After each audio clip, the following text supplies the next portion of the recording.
just incredible, and you're listening to a show that's not just the coolest, you're listening to a show that's not just the best. Wrestling Epicenter is just incredible. You're listening to Interactive Wrestling Radio, featuring the interactive interview, courtesy of WrestlingEpicenter.com. Welcome back, ladies and gentlemen, to another edition of the Wrestling Epicenter here on the Blaze, 1260 AM. It's your boy, Chuck D. Joining me, as always, Mr. James Walsh. We got a ton to get through tonight. We got to talk Raw. Obviously, we have some great interviews coming up for you guys. We got Just Incredible, former WWE and ECW phenomenon. We also have Shannon Moore, former WCW and WWE Cruiserweight. Doing big things here, Mr. Walsh, as always. Oh, you know it, man. And we got Francine coming up in just a few seconds. But, Chuck, what did you think of everything that happened this week in wrestling? We got a crazy week to discuss. We got to try to blow right through it this week. You know, there's a lot of things that happened this week, and I want to touch on them here shortly. But, Francine, are you in line with us now? Hi, guys. Hey, what's up? How are you? How was your weekend? It was pretty good. I just went to a home interiors party. Your guys, so you wouldn't know what that is. Is that like a Tupperware party? It's for houseware, candles, fake plants, and that kind of deal. So yeah, my niece does that for her business, so I went over there and Francine, man, you live the life, wild and crazy. Yeah, it's wacky, yeah. So all right, well, I was watching Raw last week. I actually taped the best of Raw, whatever they put on after last week's run. I noticed that they called Lita a few times the Queen of Extreme. Did you notice that? I didn't watch it. Oh, okay. Just wanted to get your opinion on that because we were a little bit confused. But there's one other thing I wanted to bring up to you, and we're going to bring it up during Raw, and that is, did you run out of the room when Doink the Clown's music hit? No. I thought you were afraid. I didn't. No, but, I was wondering if he was going to be the evil Doink or the good Doink, and he was the good Doink. So he didn't scare me as much as the evil Doink used to. But he's still a clown, and it freaks me out. So let me ask you this, Francine. How excited are you to see the debut of Hardcore Homecoming, like number 16 on the Billboard DVD sales? I thought that was awesome. Like, I thought it would do well, but I didn't know it would rank that high. So I'm really proud of it, and I just hope people continue to buy it. That's like super high.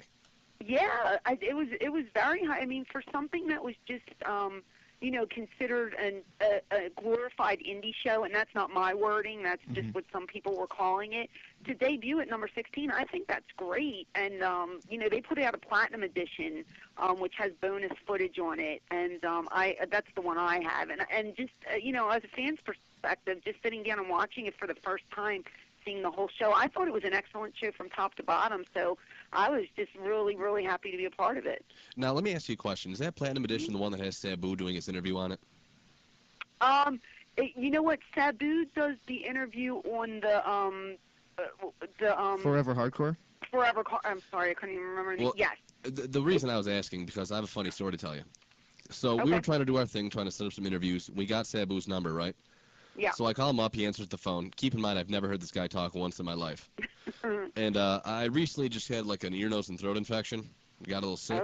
So I can't hear very well out of one ear. And of course, that's the ear I talk out of. So Sabu answers the phone, and I don't say anything. I just kind of sit there like a tool. Out of your ear? No, I just sit there. And I didn't even hear him talk. And he says hello again. And I'm like, wait, what? So then I start talking, and he hangs up on us. And so basically, I try to call Sabu, and I'm kind of like a Sabu mark. In a way, and I totally ruined my chance.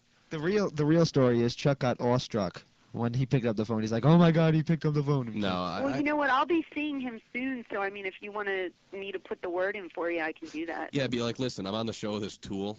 He tried to call you and totally didn't know what to say because he couldn't hear. That's the exact wording I was going to use. You read my mind. That's the exact wording that needs to be used. You totally read my mind. No, seriously, we're doing a show together coming up, so I mean, if yeah, tell him, be like, listen, this crazy kid, and then I try to call him back and leave a voicemail, and I'm like, oh, I feel like such a loser.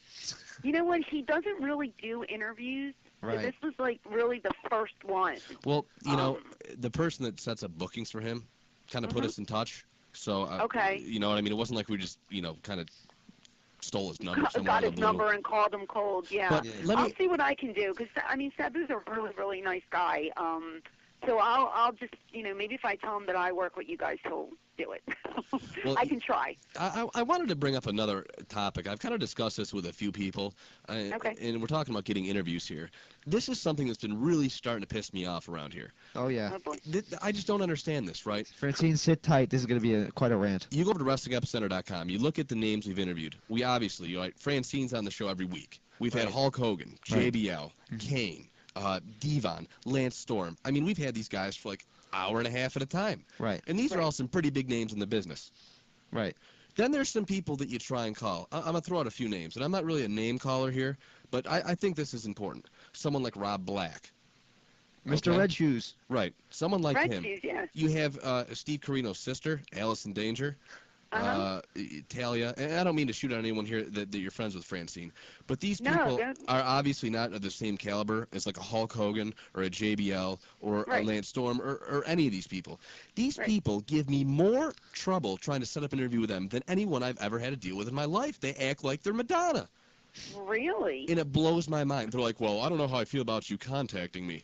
It's okay for me to call Hulk Hogan, but I can't call you? I mean, come on now. Are you that famous? Really? You're too good to talk to me now?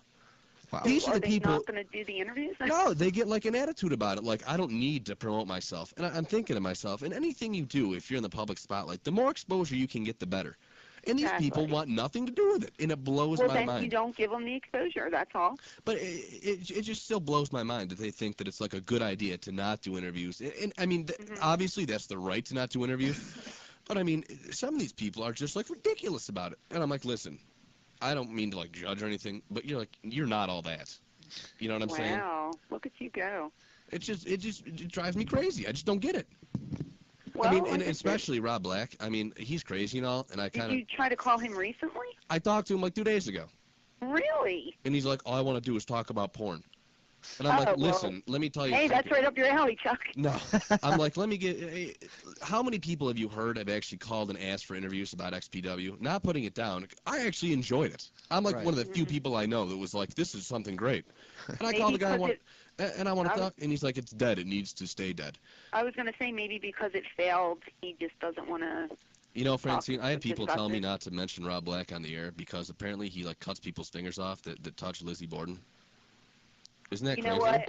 The encounters that I've had with Rob were nice. I mean, he was very nice to me. He was trying to bring me in. He's cordial. Yeah. I think I told you the story. He wanted me to come in, and he says, we want you to see some of our product. And I said, at the time, I said, well, I don't have a DVD player, so send me VHS tapes, because at that time I didn't have a player. And when I went to my P.O. box, it was this huge box arrived, and he actually bought me a DVD player, and he, put like 8 of XPW's DVDs in with it.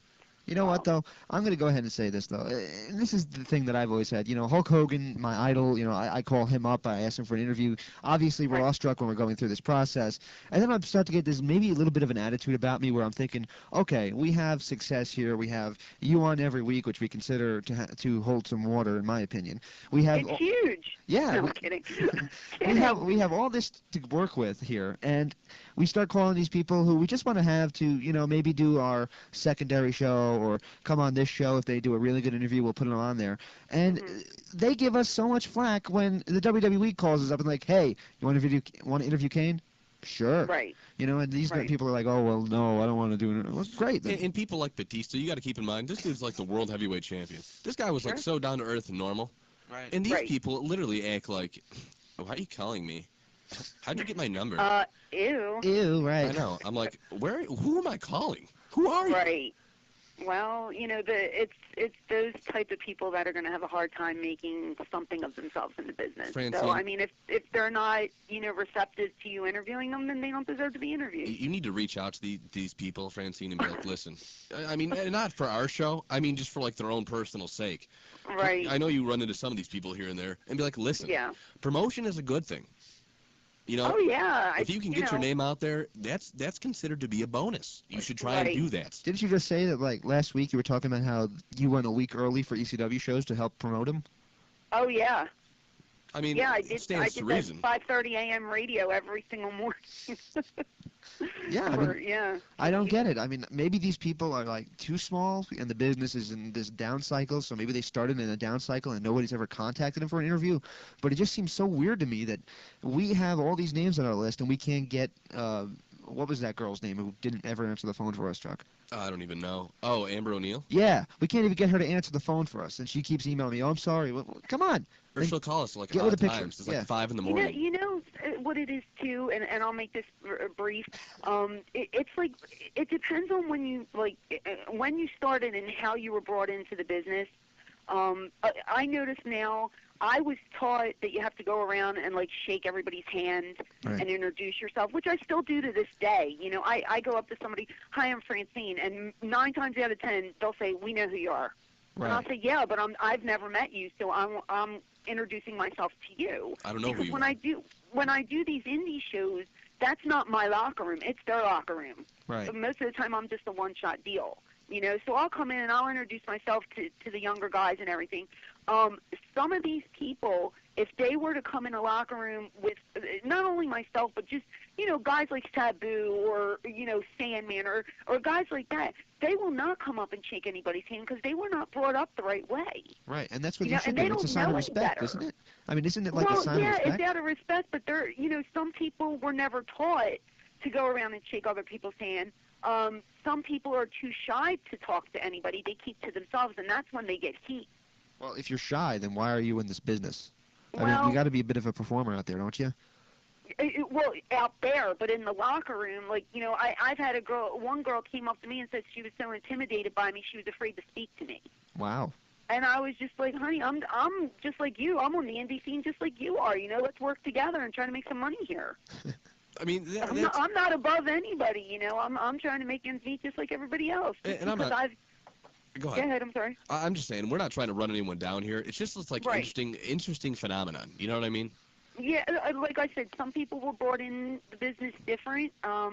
The only thing I can say to you is if they give you an attitude, you don't give them the time of day. You know, don't help them because just mentioning their names now, you gave them promotion. What actually is also happening too, there's so many shows that A, are not on live radio, you know, B, are just a couple of kids sitting in their basement trying to call these people. And when these interviews get done, they suck. These wrestlers are afraid to do more, I think. Yeah, a couple bad apples spoil the bunch. And that's what happens with a lot of people. And then after that, they're intimidated to ever do an interview again because these people are asking them stupid questions about ex-boyfriends and things, and it just scares them away. Well, that's true, too. And as far as giving your number out, I mean, I'm hesitant to the point where I've had to change my number twice.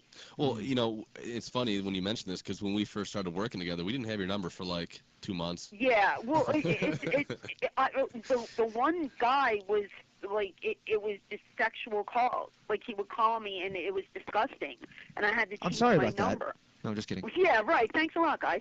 God, James, what'd I tell you about that? No, but you know what it is? It's like if you don't know somebody, you might be hesitant to give your number out. So I don't put anybody down for, you know, you can always block your number and call somebody to do an interview because I've done many that way. I'm sorry, sometimes I'm not comfortable with giving out my phone number only because I've had trouble in the past. And, you know, I don't blame you, and it's not even like we're saying we need your number. I've offered people, like, yo, call me. Here's my number. Right. I'm good with it. And I do that a lot, too. Like, for people I'd never heard of, I'll say, well, you know, do you mind if we can, you know, call you and block the number? And if they say okay, then that's fine. Here's a funny story. We tried to interview this one chick, and she's like, listen, I don't want to give you my number. I'm like, here's my number. She's like, that's out of state. She's like, do you have a 1-800 number I can call? Oh, she didn't want to pay the toll. And I'm like, what? I'm like, what is this here? I'm like, I'm offering to call you. I'll take care of the long distance, right? That's no big deal. And she's like, no, I don't want to give you my number. But I don't want to call you either. And I'm like, well, can we do it online, she says? Yeah, because that's great for radio. I'm like, what? I'm like, I don't think you understand the concept here. Yeah. You know, these days they do have microphones and stuff. Right? No, not microphones. They do have cell phone plans where you get like free minutes, like after 7. Oh yeah, and those include long distance. You might want to look into that too. Yeah, long distance is included. So. Singularwireless.com. It's a great place. You can buy some phones. You can get some long distance thrown in. It's but great. You know, some people were just not brought into the business correctly, and some people just don't know any better. So. Well, and you know, that's another problem we've heard people like even Lance Storm say. You know, there's just not even training schools anymore that are of, you know, really any value. There's just like some people that worked, you know, a few indie shows. They feel like they have clout, so now they're like, let me open up a school. And then you got these kids that are like, hey, I want to go train. And they go to this guy, they look him up in the Yellow Pages or whatever. It's their local, you know, wrestling trainer. I mean, that didn't used to be that way. Come and watch some of these indies. I've heard. I heard it's like nobody knows. You know, some of these guys don't even know what's going on. I mean, you got a lot of talented people on the indie scene, and I am a big fan of watching indie wrestling. Like, you know what I mean? But there's some kids. I'm like, you know, where'd you train? Oh, in the backyard. I'm like, oh, that's just great. Like on a mattress in the back, and I'm just like, oh, brother, that's ridiculous. Yeah, and those are the ones they learn as they go. What can you do? I mean, those people are the ones who are going to either hurt themselves or hurt somebody. Yeah, and it's sad. I just always tell people, please just find a really good training school and just work, ask questions, and watch tapes. That's basically what you have to do. All right, we're going to take a quick break, Francine. We're going to come back, and we're going to do our whole Raw spiel. Okay. Sound good?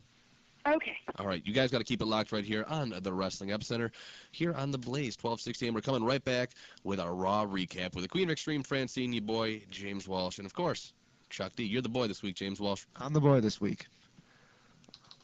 Call the Blaze request line at 480-965-1260. Request your favorite song. 480-965-1260. The Blaze, 1260 AM. In order to elevate his game and make the rap attack that much better, we sent Chuck to Compton for a hip-hop makeover. Guys? Hello? Where are you? Oh, dear. We fixed up his grill to look extra tight. Oh, God, that hurts. I don't know how to do this anymore. We sent him to buy fresh new kicks at the mall. Excuse me, sir. Could you point me in the direction of the nearest American Eagle Outfitters? I'm supposed to buy some fresh gear. Oh, son, you know where you at, boy? You better drop your doors and give me your money. We pimped out his ride with a system and hydros. Hey, my man Exhibit, why don't you take a gander at my ride? It's pretty fatty. Oh, jeepers. We then introduced Chuck to Antoine in Cell Block C. Oh, yeah. Whoa! Stop. No. This sucks. Why don't I just lace hip-hop's hottest tracks on the Rap Attack? Yeah, I guess. We'll see.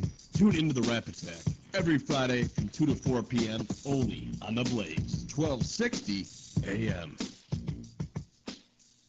Introducing The Blaze, 1260 a.m. Yo, maniacs, this is Hulk Hogan, the greatest of all time, and you're listening to The Blaze, 1260 a.m. So what you gonna do when Hulk Hogan in Blaze-a-Mania runs wild on you? Oh, yeah, we are back here being brought in by the immortal Hulk Hogan here on the WrestlingEpicenter.com. We're going to do our Raw recap right now. We got Francine with us. We got Mr. James Walsh, it's your boy Chuck D. And we're debuting this new kind of thing we're going to try out. I don't know exactly what you call it. It's kind of like a crossfire kind of deal. What we're going to do is, because we've been going crazy talking on this show, as you've heard the last few weeks. It's all my fault. No, it's not all your fault, because I'll tell you what, I've been rambling about some stupidness on this. Danny Bonaducci ring a bell? I know, man. What's wrong with me? Which was a phenomenal show this week, by the way. But what I want to do is, we have this thing that's like a ring bell sound. Right. So this is new for all of us. We're going to try it out. Oh. Okay. If one of us starts going too long, we're going to play the ring bell sound, and we're going to move on. Why do I get the feeling I'm never going to get to finish a point? Well, because I don't want to hear you talk. Okay. It's going to be me talking for like 5 hours, and every time you guys try and talk, I'm just going to hit the ring bell and keep talking. Yeah, that pretty much is what we expect. Awesome. Wow, okay. So we're all on the same page then? Yeah. Chuck's going to talk? Great. Good. I love it. Making me nervous now. All right. We want to do the Raw. It came from Corpus Christi, Texas. Man, it's kind of tough to say. Yeah. They showed footage, obviously, of last week's Raw Homecoming on USA Network with Stone Cold delivering stunners to all the McMahon family, Stephanie McMahon's music hits, and we're underway. Yeah, and as she said, the bitch is back, which makes me think that she's going to stick around a while, and it's interesting. She teased who would get fired that week, and Coach made a point at the end of the segment that really made me think if he should have or should not have said this. By acknowledging the internet rumors that it would be JR, I mean, now that you put that out there for the casual fans who are not necessarily hardcore internet fans that already heard the rumors or pretty much knew what might happen. Go ahead. I actually didn't mean to do that time. Bing. So you can keep talking. I just tried to hit the on button and it went off. Wow. That was a test run. Keep going, Mr. Walsh. Oh, well, the bottom line is I think he might have cut people who didn't know in on it all. You know. We're all messed up now. That was obnoxious, wasn't it? He kind of left the cat out of the bag or whatever you want to say. See, I kind of thought that was a really good thought on his end because if anything else, if you hear him acknowledge what's going to happen, I automatically assume that it's not going to happen. That's a fair point, and maybe they were using reverse psychology on us there. I was so excited to see Stephanie back, though. I like any of McMahon's on TV. Maybe not Linda, to some degree. I like her a smidge less. I got to be honest here, though, Chuck. I'm not gay, but I can be honest with you and say that I don't like her hair. I think it was better as a brunette. Who, Stephanie? Oh, I liked it. You like the blonde? I thought she looked lovely this week. I thought she came off well, man. She was slapping the camera crew around, everything. It was good. Yeah, her promo was really good. When she said the bitch is back, I expected Jazz to come out the curtain. Yeah, didn't you? Yeah.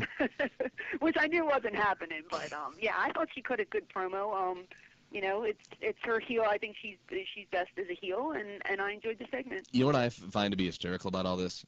The internet constantly talks about how they want Stephanie and Shane and Vince back. They come back, and after 2 shows, they're like, I think they... No, but I think it makes sense at least throwing Eugene into the mix, because Eugene's always been that guy who loves, his heroes when he was growing up, so... And you got a nice little pop when he came out. Yeah. Finally. Hopefully I'll start getting the right reaction from people. I like the guy. Well, I think Conway's getting over really well as a heel, so that will in turn I disagree with that to completely. Eugene getting a good... You really disagree with that? Yes, I do. Why? Because if they don't like you, they'd boo.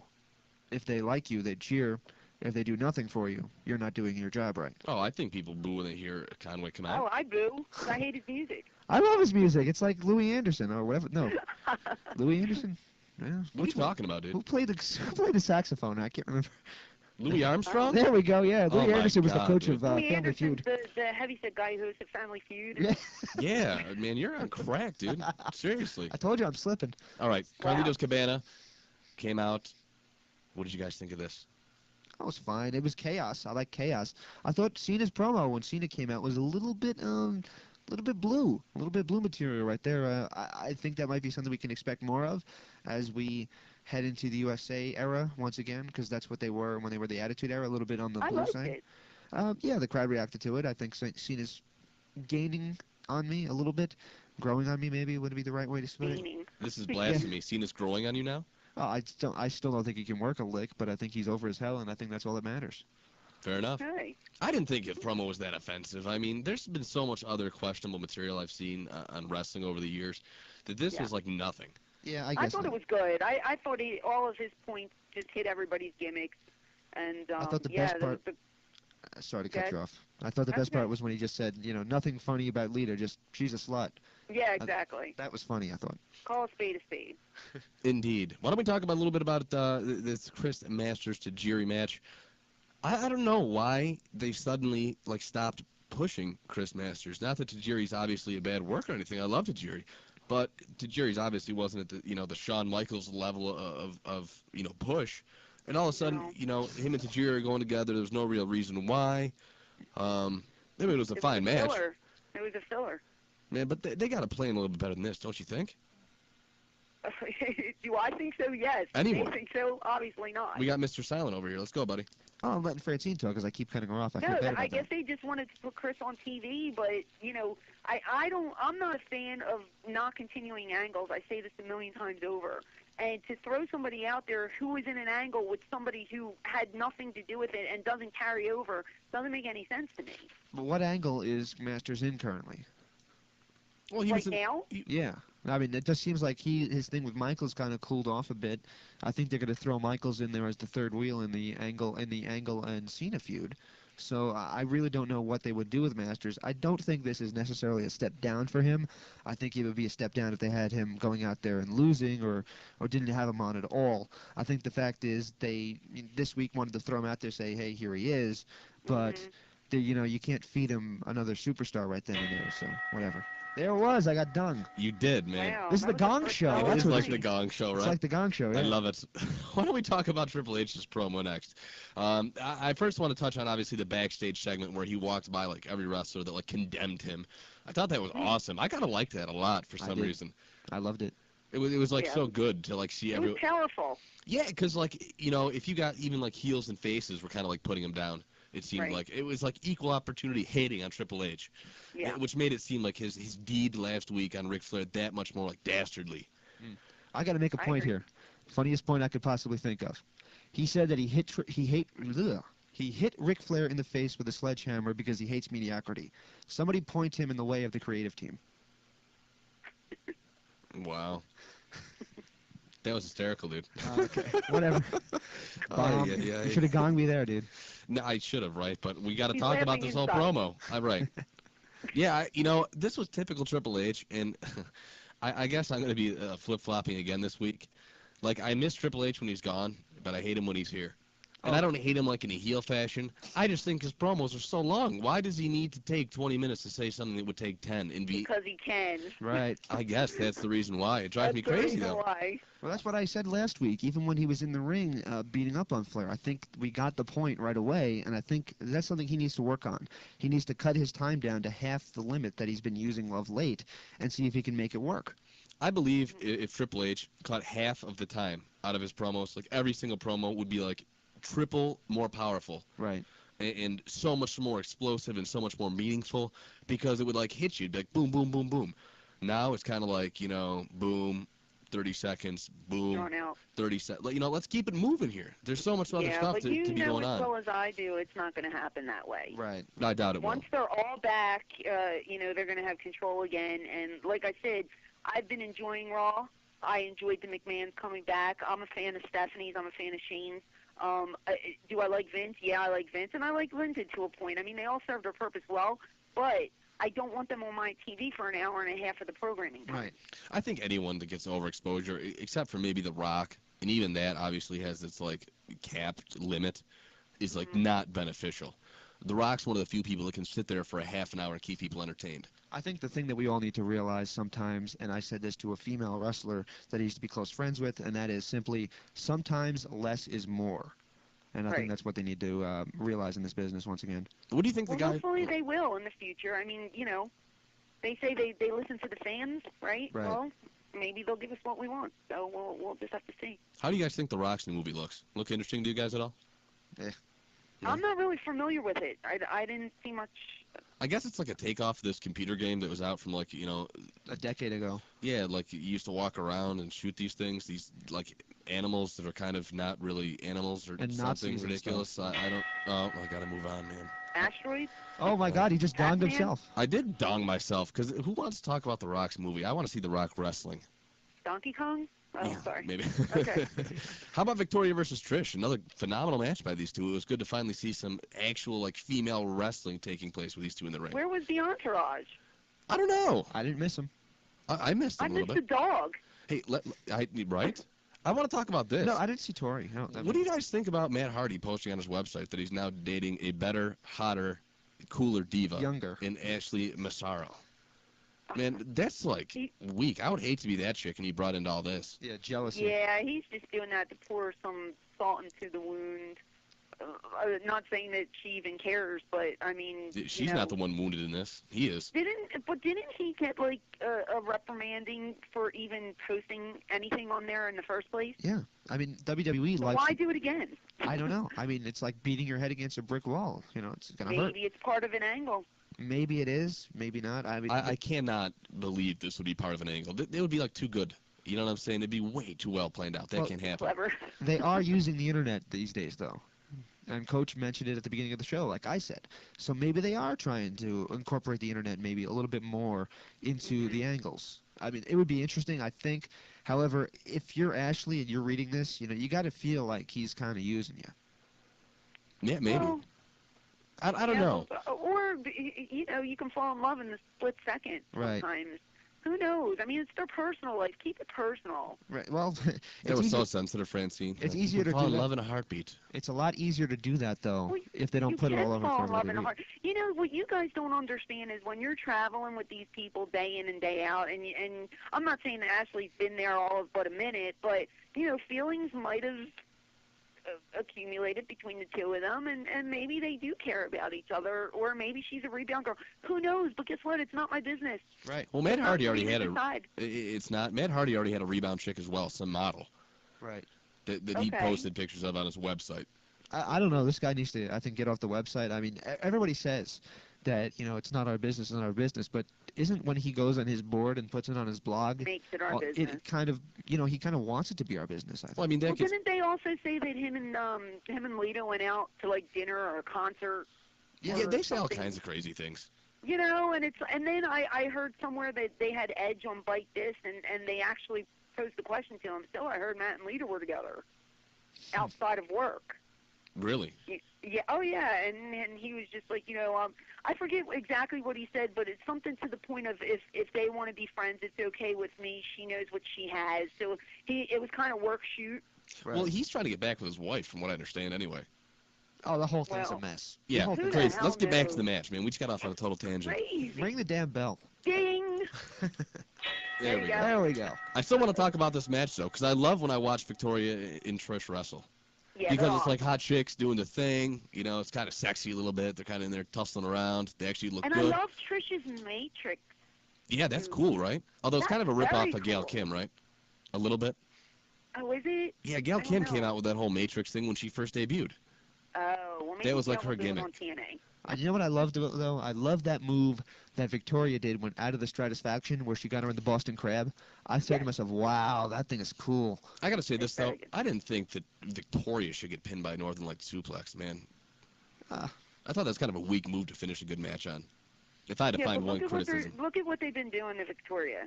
I know. I mean, it's not so, unexpected. I mean, how could you, you knew she wasn't, I don't know. I think Victoria's super, super talented, but Trish carries herself well, too, so. I think Victoria's hotter than Trish. What do you think of that? Do you really? I do. I think they're equal. I think they both bring something different. They're both sexy in their own way. You're they're like a parent girls. of their children. I love you both equally. Well, it's hard to judge. I mean, it's a blonde versus a brunette. It depends on your type. I don't have a type. I don't really have a type either.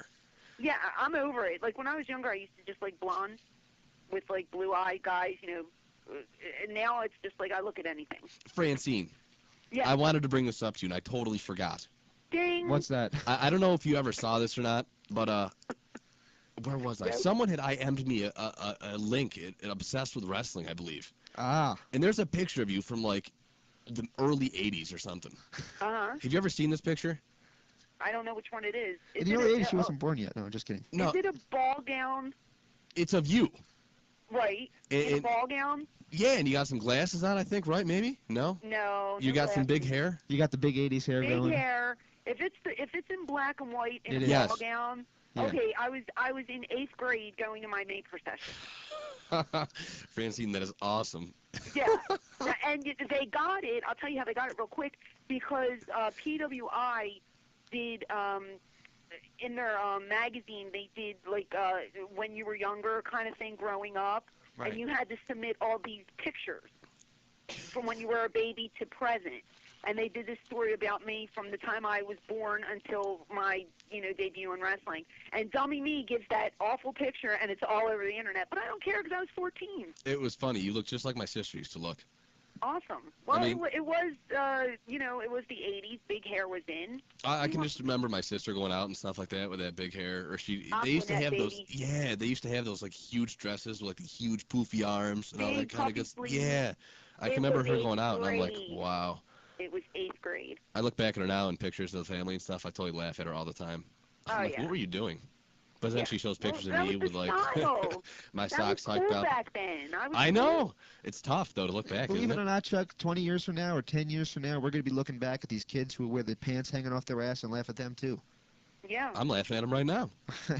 So do I. What do you think of that? Exactly right. All right, we got to get back on topic here. I just want to know if you even knew that was out there, because that was just hysterical. Though. I put it out there. I have no shame. Hey, no shame in your game, right? Who cares? years, man. There you go. Laugh at myself. Something like that. Yeah. Right on. We saw. Where am I? I'm losing track of what's going on here right now. We were talking about Trish and Victoria. I said they're equally as hot as each other. I think I'm missing a match though. We got the Kurt Angle, Edge, and Carlito versus. No, you're not missing a match. I think there was a little bit short on matches this week. No, there was the Big Show, Cena, Michaels versus Kurt Angle, Edge, and Carlito match. That was the last match. That was the main event. No, Was that right after the women? Yeah, because then we went on to McMahon firing people. Yes. Yeah. Well, what are we going to talk about? Are we going to talk about which match? Pick your poison here, Screw it. pal. We'll just go right to the end of it, okay? Yeah. I talked about Kurt Angle enough. First of all, let me put over Kurt Angle quickly. It's a good thing they gave him this win. It makes him look credible as a contender, and I think they're going to continue that feud with Angle and Cena. And the fact is, he proved he can pin him, and that makes it more intriguing to watch these two go. It was weird to see Cena lose, wasn't it? Oh, we've seen him lose a couple times since he won the. Not belt. a while though. It seems like he's been on a roll. I can't believe you didn't let Chuck duel over Cena. I'm sorry, over Angle. No, I'm not going to, because at this point I'm a little dejected, because you obviously saw the interaction between Cena and Triple H with the whole, when I want some, I'll take some. Right. So now it's like, Kurt Angle's going to lose, and Cena's going to go feud with Triple H, and Kurt Angle's going to be left doing something else. It's ridiculous. Don't think too far. I guarantee you that's what's going to happen. I'm saying it right now. Get his bottle? I just would like to see the guy get another run. You know what I'm saying? You're so sad. He will. Well, it needs to be soon. He's young. Relax. Why He's does not that it old. need to be soon? His contract doesn't expire tomorrow. Oh, Kurt Angle? Yeah. Because his neck is broke. Relax. I mean, you're playing with fire. He'll be I just fine. want him to get the title. All right. He'll be fine. Push him. Don't worry about it, Chuck. He'll get another monster push, and then you'll just be so happy. I will. There's very few people that I actually find extremely enjoyable, and that I'm just a total mark for. Besides myself? Yeah, of course, for you. All right. Oh, who rang that bell? Damn it. No, that was on me. I was trying to ring my own bell because I was going off about Kurt Angle. I know, right? I want to talk about the end. We might have to rethink this bell strategy. Why? I'm ringing myself more than anyone else. We only rang it 3 times tonight. Well, we've been moving along because it's the pressure of knowing that it's there. Right. And I'm being a good girl tonight. I'm not going off on things. Well, I want to, but I won't. Go for it. You can if you'd like. No, it was chaos last week. I'm going to be good this time. It didn't bother. People liked it in some ways. I'm honest. I'm going to be honest with you people. When you read our feedback, this last week's show, which was chaos, got like 5 times as much feedback as we usually get. So people seem to like it. Oh, okay. Francine, I'll take full credit for that. Thank you. Yes. Now that everyone liked it. Francine, that was all me. Thumbs up to me. Yay. Right on. Yay. Okay. Okay, well, why don't we talk about the last segment? Of course, this was Jim Ross getting fired. I think it was pretty obvious once they brought all 3 announcers down, since Coach did lay that little seed in everybody's mind early in the show, who was going to get fired. I think it came off pretty well, though I'm not sure how I feel about it. If this is the last time we get to see JR, and I hope it's not, it's kind of like the end of an era. Let me tell you what. The guy's been calling wrestling for 20 years. I kind of feel bad for him. There's a couple ways this can go. We've obviously heard a ton on the internet about some Mike Goldberg character coming over from UFC. We know that's not happening. He re-signed to a 4-year deal. Thank God. Right. This leaves me to pose the question to you guys. Who do you think they can bring in? Who would you like to see bring in? I know me personally, I'd say get rid of the King, leave Coachman, and bring in Joey Styles. Oh, I'd love to see Joey. I'm going to go ahead and agree with you. I'd like to see Joey, but I don't think it's going to happen. Do you really think that they need 3 people? I mean, do you think 2 people would? Yeah, I think 2 people would be sufficient, and I think Joey is just one of the greatest ever. Joey can do it without any co-host. Joey knows his stuff. You know what I mean? Right. Like, he just knows his stuff, and he's always on. Well, and the thing about Joey is, obviously being in radio, you kind of develop an ear to hear people talk. Mm-hmm. And there's a lot of people out there. The TNA announcers, while they're adequate, I don't find to be very good. Oh, come on. Mike Tenay is tremendous. I don't like him, dude. I don't like it. Oh, come on. It's just that they don't feel like they gel to me. They feel like they're that old school Southern kind of wrestling talk. And Mike Tenay does know his stuff, though. I'm sure he does know it, yeah. but it doesn't sound the same. Listening to Joey Styles talk, it always sounded good. Listening to JR talk, it always sounded good. There's only a few guys I think you can put on the flagship show of WWE programming. And if they're really just going to take JR off and put him on WWE.com, I don't know who else you could bring in. I'd say definitely don't let Lawler and the Coach do it on their own. That would be a train wreck. I was going to say, they'll probably just leave those 2 for a while. Why bring somebody else in, though? Who do you think they ought to bring in, Francine? I would love to see Joey, although I don't think Joey would do it. Although I didn't think Joey would sign a deal to do voiceovers for their DVDs either. Well, do you so think you never say never in this business. You know what I mean? the thing that I think may hinder Joey, and I don't know obviously the whole story, but obviously A, that he turned down WWE once, from what I understand, Right. and B, is that he tends to say a little bit more of what's on his mind than maybe the WWE would be comfortable letting on a live program.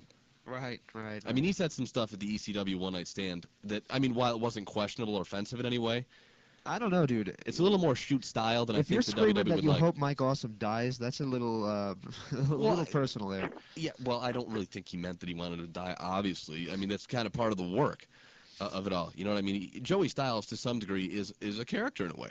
Yeah, I guess so. I love Joey. Joey's funny. Joey's articulate when it comes to wrestling. He knows his stuff, like Francine says. He tries to make stuff sense out of stuff that makes absolutely no sense, like Psychosis taking his mask off. I mean, he does a good job of what he does. Well, what's always good, too, you can tell a good announcer from a poor announcer, is that they make everything seem important.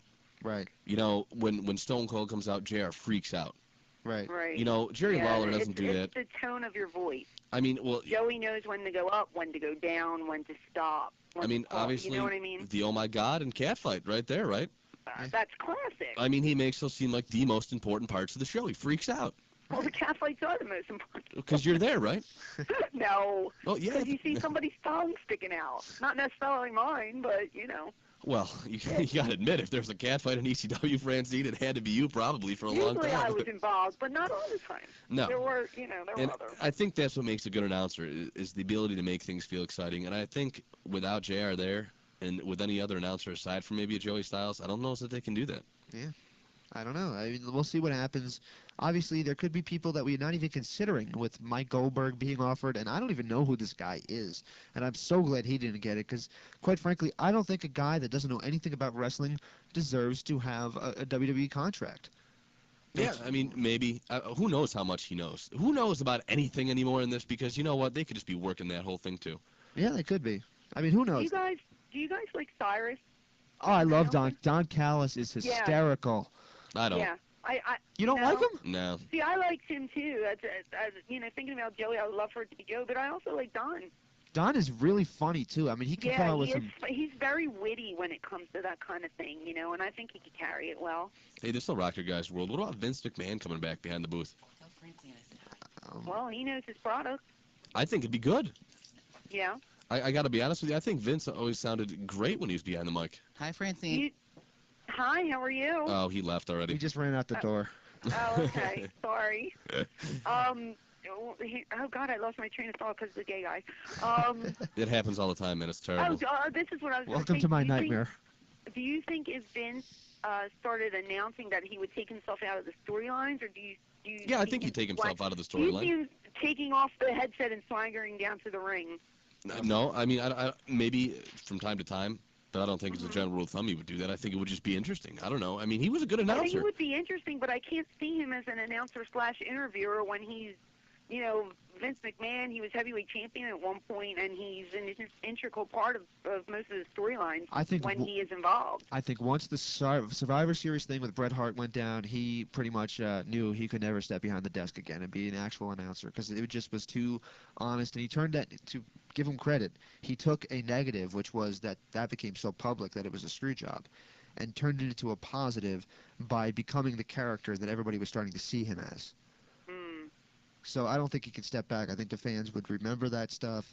I think there's still a little animosity. I mean, even now when Shawn Michaels goes to the ring, he still gets that "you screwed Brett" chant. So right. I don't know if the fans would really like him behind there. That's all the time we got for Raw, guys. I was done anyway. We got to air a lot of interviews Shut the hell tonight. up. I know. We didn't air any interviews last week. We aired like one. Oh, okay. We have like 10 waiting. I'll let y'all do that then. Francine, we appreciate you joining us as always. We remind you to check out Missy Hyde and FrancineTV.com. They got some new pictures of Shannon up. Obviously, some new pictures of Francine in that blue bikini we talked about last week.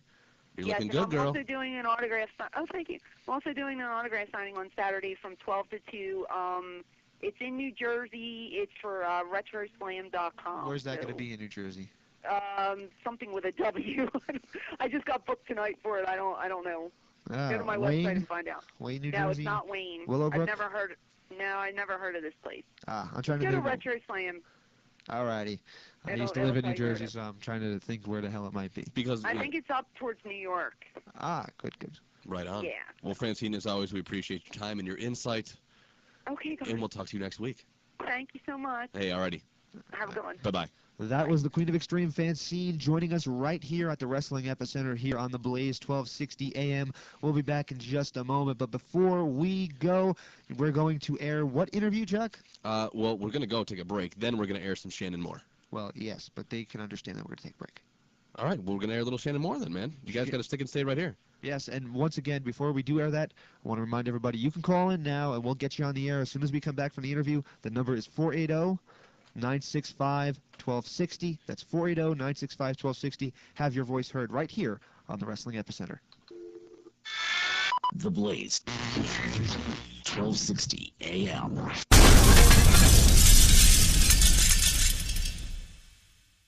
This is Matt Hardy, the Angelic Diablo, and you are listening to the interactive interview. Make sure to tune in each and every week. And remember, I will scar you. In Tempe, we're here now with a former WWE superstar and one of my favorite performers from the old 3-count in WCW, Shannon Moore. Shannon, how you doing, brother? Doing good, man. Doing good. It's good to have you on the phone. We've had you requested so many times over the past couple of years, and good to finally get you conquered and on this program. Yeah, it's good to be here, man. It's fun. I love doing this stuff. All right, man. So how have you been doing since your WWE release just a couple months ago? Doing good, actually, man. I've been pretty busy. I've been booked up. I got a lot of things going. I'm actually, starting on training school, School of Punk. It's going to be around my area. I've been working on it. Then I've just stayed booked, pretty much doing indie shows up until my release is, final, and that'll be November 1st. So I've been staying busy doing, independent stuff here and there. I've been working on my school and just been hitting the gym real hard, man. That's about it. You're working ROH coming up here shortly. What attracted you to work with Ring of Honor? Are you a fan of the kind of style that they use? Yeah, I love Ring of Honor, man. They got a bunch of good guys there. They run a promotion great. I think it's a great promotion. I just, I haven't, heard from nobody at Ring of Honor yet as far as contacting me, or I haven't contacted nobody. I don't know. They got a lot of guys that work there, and their roster is pretty full. Right now there may not be no room for me right now. Really? Yeah, but I definitely would if somebody contacted me. I'd love to go to Ring of Honor and work there. It's definitely my style, and it's a good group of people, and they definitely have a good product, I think. We talk about Ring of Honor quite a bit on our show. We talk about a lot of different wrestling promotions, and Ring of Honor pops up, and some people like it, some people don't. Some people say that it's a lot of guys that really don't know the business. They know the moves, but they don't know wrestling. They say that the guys fly around a little too much and don't really make it make sense. Do you think that that's a problem with a lot of the young guys in the business right now? Well, there's a fine line between guys being good, guys being bad. I have worked indies where, as far as psychology, it come into a factor to where they didn't know what psychology was. To where, a lot of wrestlers these days where they've been trained by somebody who's been trained for 4 weeks, then they go out and they train this person, then they say, they're training somebody. It's just like, it's like the domino effect, man. But there is a lot of indies like that. But as far as Ring of Honor goes, I don't think that I don't think it has nothing to do with Ring of Honor.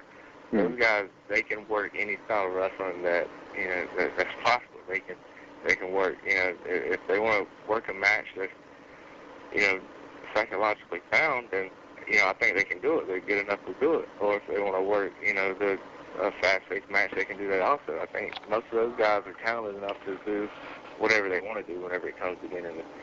I definitely don't think that it's an issue of being good or bad there, because I guess whenever they put their talent there, they definitely go for good talent. Fair enough. Well, why don't we shift gears just a little bit? I want you to tell us a little bit about your relationship with the Hardy Boys and how, if at all, that has affected your term in the wrestling business. Pretty much. I moved to Cameron, North Carolina whenever I was 6 years old or something like that.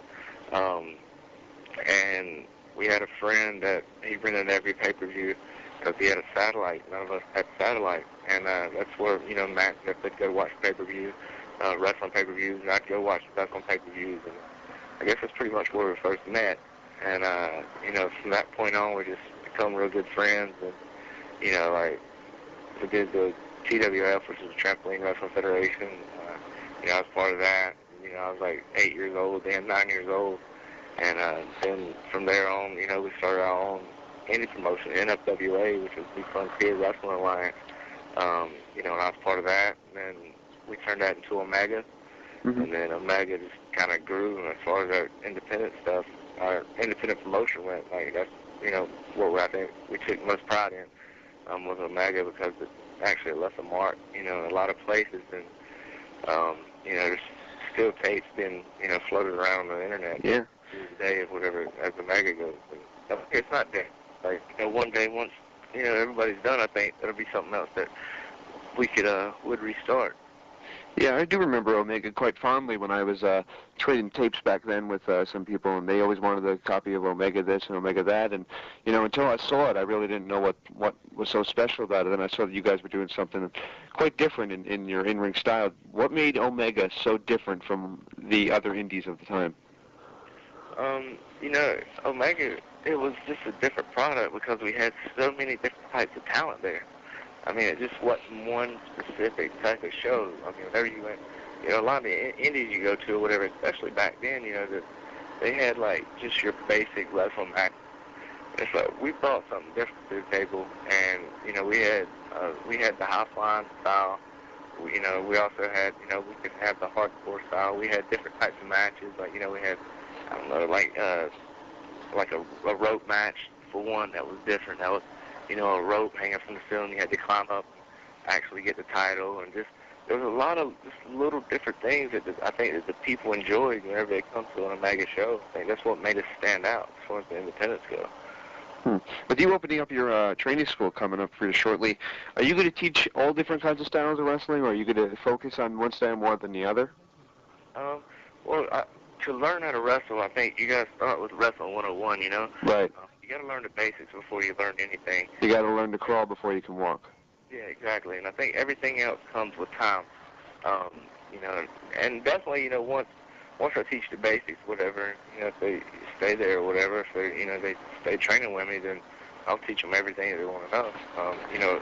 That I know, I'll teach them the best I can. Because I'm still learning myself. You never quit learning. So from as far as the knowledge that I have, in my brain, I'll definitely teach them everything I can before they're done with school. Who in fact actually trained yourself? I never had a specific just one person that trained me. It's pretty much just our crew, me and Matt and Jeff and I guess Joey Abb at the time, which was part of WWE too. We'd train every Sunday as a group. And, that's how we trained. We didn't have, one person to come in and go, okay, this is how you wrestle. It was pretty much, self-training. So, along with, Matt, Jeff, and I guess Jason, I guess everybody helped, Mm-hmm. Well, Matt and Jeff ended up in the WWE, and you ended up kind of across the fence in WCW. How did you end up working for World Championship Wrestling? Well, it just started, I was doing Music City Wrestling at the time out in Nashville. Mm-hmm. For Burt Prentice and Bill Barron. And I was doing TV out there or whatever, and I felt like it was time to take something to the next level. I was pretty confident in my work, and I put on, a decent amount of size. And I went to Matt one day, basically, and I asked him about Chris Canyon. Because Chris Canyon evidently did some spot work with Matt and Jeff at, WWF at the time. And he was now down at WCW, a big part of WCW. Mm-hmm. And I asked Matt what kind of guy he was. I was like, it's pretty cool. You think it might call him? And Matt was like, no, go ahead and just call him. So I ended up calling Chris Canyon, make a long story short. And I never heard nothing back from him. Finally, he ended up calling me back the next day. And we sit there, we chatted a little bit, and I asked him pretty much, if there was any way I could get some spot work, down at, I guess for Saturday night tapings or, just anything, Thunder or, Nitro, just spot work, whatever. And he said that probably not because they were using a lot of guys at the power plant. Well, he didn't tell me he knew who I was, and but evidently he had some kind of an idea because Music City Wrestling, you know, they aired that down in Atlanta. And I asked him, I was like, well, is it okay if I send you a tape just so you'll have it? Mm-hmm. He was like, yeah, go ahead and send me one. So I sent him a tape, and the next morning, well, the next afternoon, he called me, and like in a panic, he's like, Shannon, he said, you're not going to believe this. You need to send me a tape. He said, because, you know, Eric Bischoff just gave me the power to hire 21 cruiserweights that, you know, look under, you know, 21 years old. And I was like, you ain't got to worry about it. The tape's on the way, man. It came out this morning. And he was like, well, good. And then I guess the tape got there, and, you know, I forwarded my answer machine to Matt's house on a specific night. It was like a Monday, and I guess told him to call me at Matt's house so that I wasn't going to be there. I'd be there watching wrestling. Well, I guess, you know, Chris took the tape once he got it to Nitro with him, or, you know, or Eric ended up seeing it, Eric Bischoff, and I got a phone call at Matt's house, and I picked up, Matt goes, oh, it's for you. I was like, okay, cool. So I picked the phone up, and it was Chris Canyon. He's like, hey, you got a job with us. You're making X amount of dollars a year. I'll talk to you later. I got to go. And hung up the phone. I thought it was like a big, you know, I thought it was like a big joke or whatever, and I turned around and Matt was like, who's that? I was like, well, I guess I got a job at WCW. Like, what? I was like, yeah, I'm just as confused as you. So, you know, I didn't even have a tryout match yet. You know, they hadn't seen me work. All they'd seen, I guess, was my tape, and, you know, Chris had seen me on Music City Wrestling. But that's pretty much how I got my contract with Chris Canyon. He helped me out a lot. Well, when you got into WCW, you came in as part of 3 Count. That was definitely some classic stuff. Who came up with a 3 Count idea? Jimmy Hart did. Yeah, I see his fingerprints all over it when you think about it. Yeah, Jimmy Hart, he, you know, he had this idea in his head at the time. The boy bands, you know, Britney Spears and, you know, Backstreet Boys, all that was a pretty big hit. It was, you know, they broke ice or whatever. Pretty much just, they were the biggest thing, you know, the pop thing was. And Jimmy just had this idea of having a pop band in wrestling and having to tour and actually do concerts and stuff. And, you know, we just went with Jimmy's idea pretty much, and we tried to do the best we could with it, what the, you know, the officers gave us. Do you think throwing Tank Abbott into the mix was necessarily a good thing? You know, I don't think it was a bad thing. I think we could have limited a little bit more that was done with him, like as far as the ring work. I definitely think it, you know, it added a little character to 3 Count, whatever. I had this big, tough, you know, UFC fighter as part of the group. I don't think it was a bad thing. You know, because he did do funny stuff. When I think about the matches that 3 Count had with the Young Dragons, or the Young Dragons, I'm still not sure quite how to pronounce that. But when I think about those matches, I thought those were some of the best matches that were on wrestling TV, not just WCW TV in the year 2000. How did you enjoy working with those guys? Those guys are great, man. Like I said, Jimmy, you know, whenever he started 3 Count, he had this idea for the Young Dragons at the same time to have that little, you know, Japanese guy. Yeah. And, you know, from the get-go, that's pretty much, you know, we worked with them for a long time, and, you know, they were just easy to work with, and whenever you can work with each other, and you can pull off, you know, good matches and stuff, and, you know, it's a lot of fun. So working with those guys was great. Who would you say, and I know this is a pretty generic question, but it's coming in from our forums, they submitted this for you, who would you say some of your best matches have been with so far in your career?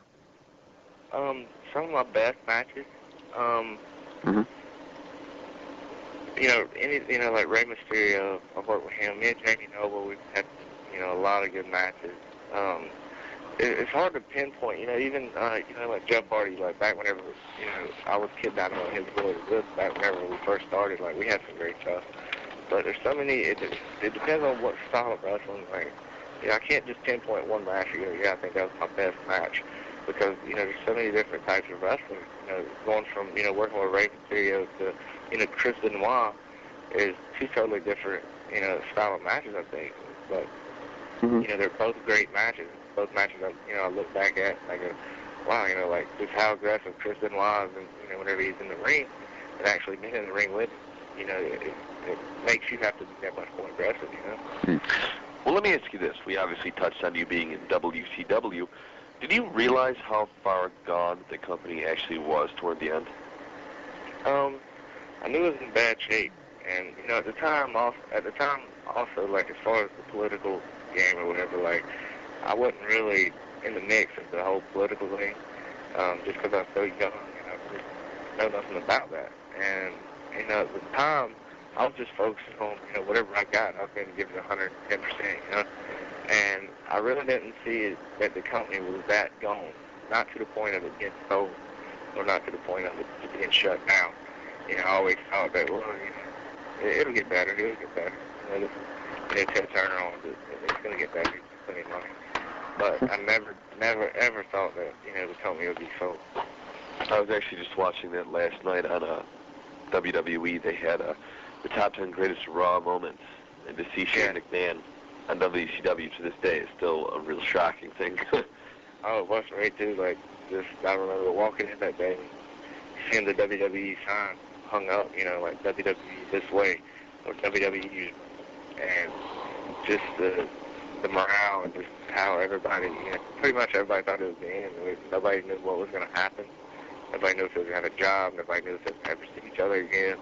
It was a pretty sad day because, you have a lot of friends, and, whenever something like that happens, you don't know how it's going to affect all of you, Well, that, and I think a lot of people knew that, it's just obviously history-making.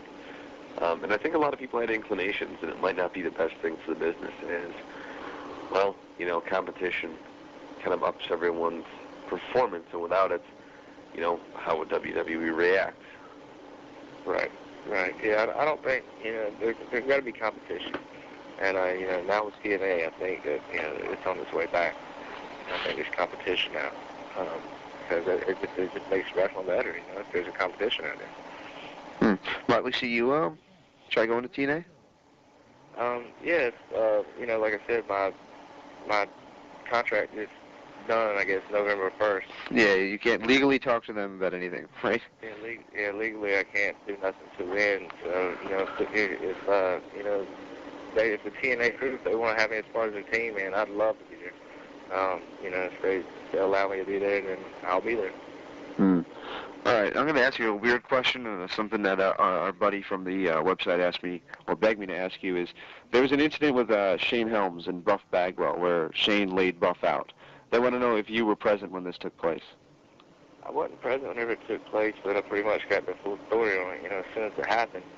And, Shane, he don't take nobody's crap, man, and I was glad that, I was glad that, because there's been several incidents where I'd heard that how Buff was or whatever, and, but pretty much, I guess, Buff was doing and saying some of the wrong things or whatever, and Shane was hurt at the time, and, he was sitting in the ring and had a water bottle, he was icing himself with the water bottle, and I guess Buff come up, being an idiot, and, like, slapped him in the back of the head or something, and so I guess Shane, he threw his ice bottle, hit Buff in the head with it, jumped out of the ring, was going to go kill him, and Buff started backing off, well, not here, kind of cowered in a way. We kind of discussed the backstage atmosphere of WCW, but let me ask you this about WWE. How did they compare? WWE's way more business. It's just more of a business atmosphere, I think. WCW was just more of a good time atmosphere, like in the locker rooms, like everybody from top to bottom was kind of laughing and cutting up, just having a good time, all day. And it's like, WWE, it's more of a business, run tight. You're just more quiet. Like everybody's in their dress clothes and just, I don't know, it just wasn't that much of a, let's just say, just a party, backstage.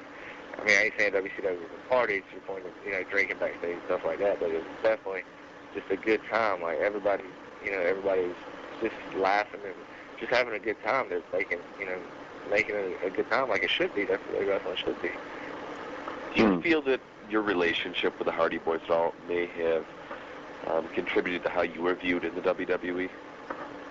Yeah, I've always been kind of labeled with as far as, like, and it's not wrestling styles, I don't think. It's, it's just more or less, I guess we've been around each other so long, I guess you look alike, like I've always been considered, you know, one of the Hardy Boys. It's like, even at home, I'm like that. Like, everybody knows that we have different parents or whatever, and it's like, you know, people still, they consider me as being one of the Hardy Boys.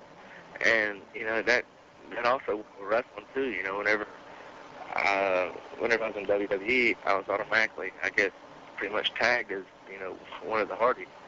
And that's one reason that I completely changed my look.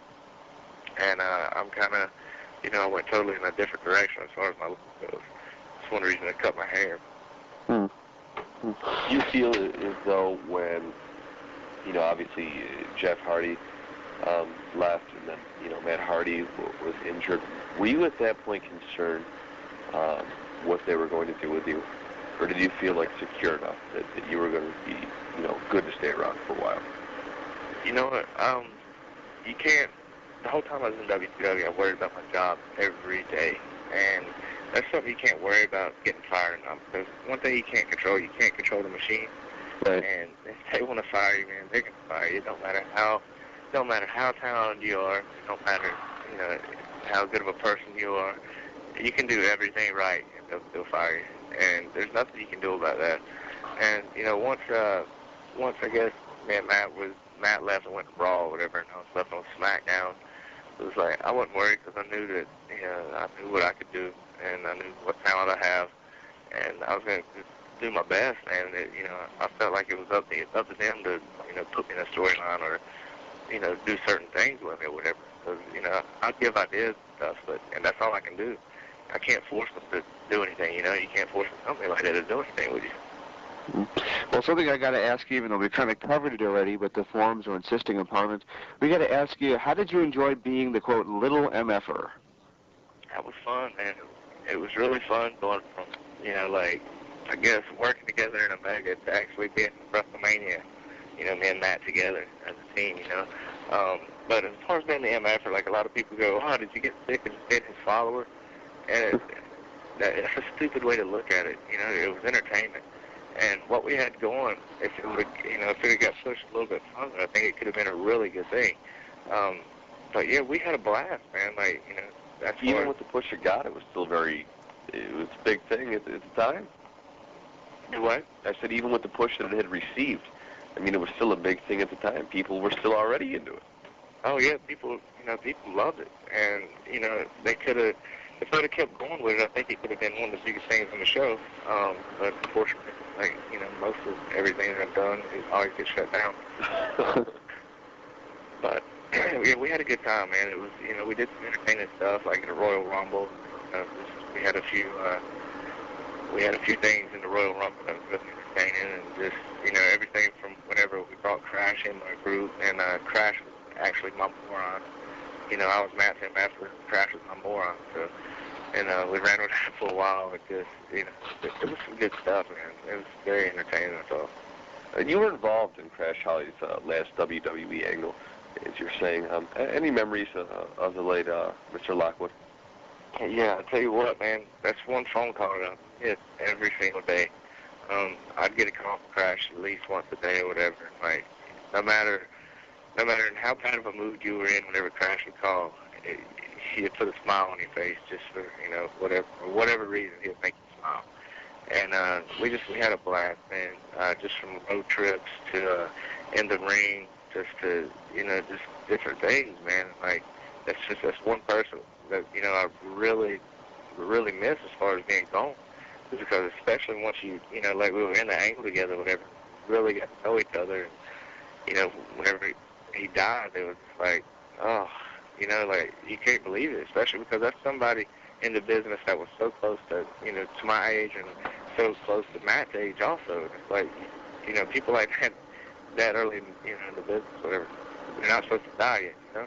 Mm. And, you know, it's normally an older guy that passes away. And for it to really hit home, you know, in that age group, it was just kind of shocking. And just, he definitely, you know, was definitely. Well, I'm going to ask you this question, and it was all involved in the whole Matt, Lita, Edge thing, but you were there the night with Matt that the whole he discussed it on our show, the whole slashing of the tires, and then you proceeded, I believe it was the same night that you proceeded to get into a car accident. Tell us a little bit about that. I guess you can call it the night of hell. Yeah, we'd left the show, and it was real late. We'd stopped and eat. I think we actually ate with Christian that night, and I'm trying to think, Coach maybe.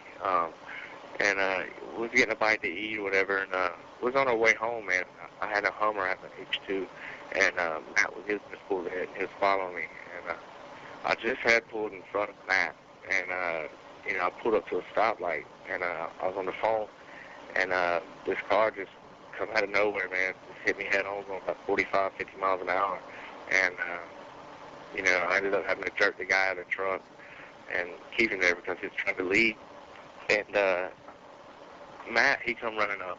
We pretty much held him there until the police got there and stuff. And it was just, it was just crazy. It was just shocking at first. Because if it had hit Matt, it would have pretty much killed Matt because he'd have ran up Matt's Corvette and probably decapitated him because you know how small a Corvette is. But yeah, Matt was there with me the whole time that happened. And they tried to blame the whole, I guess, edge car slashing.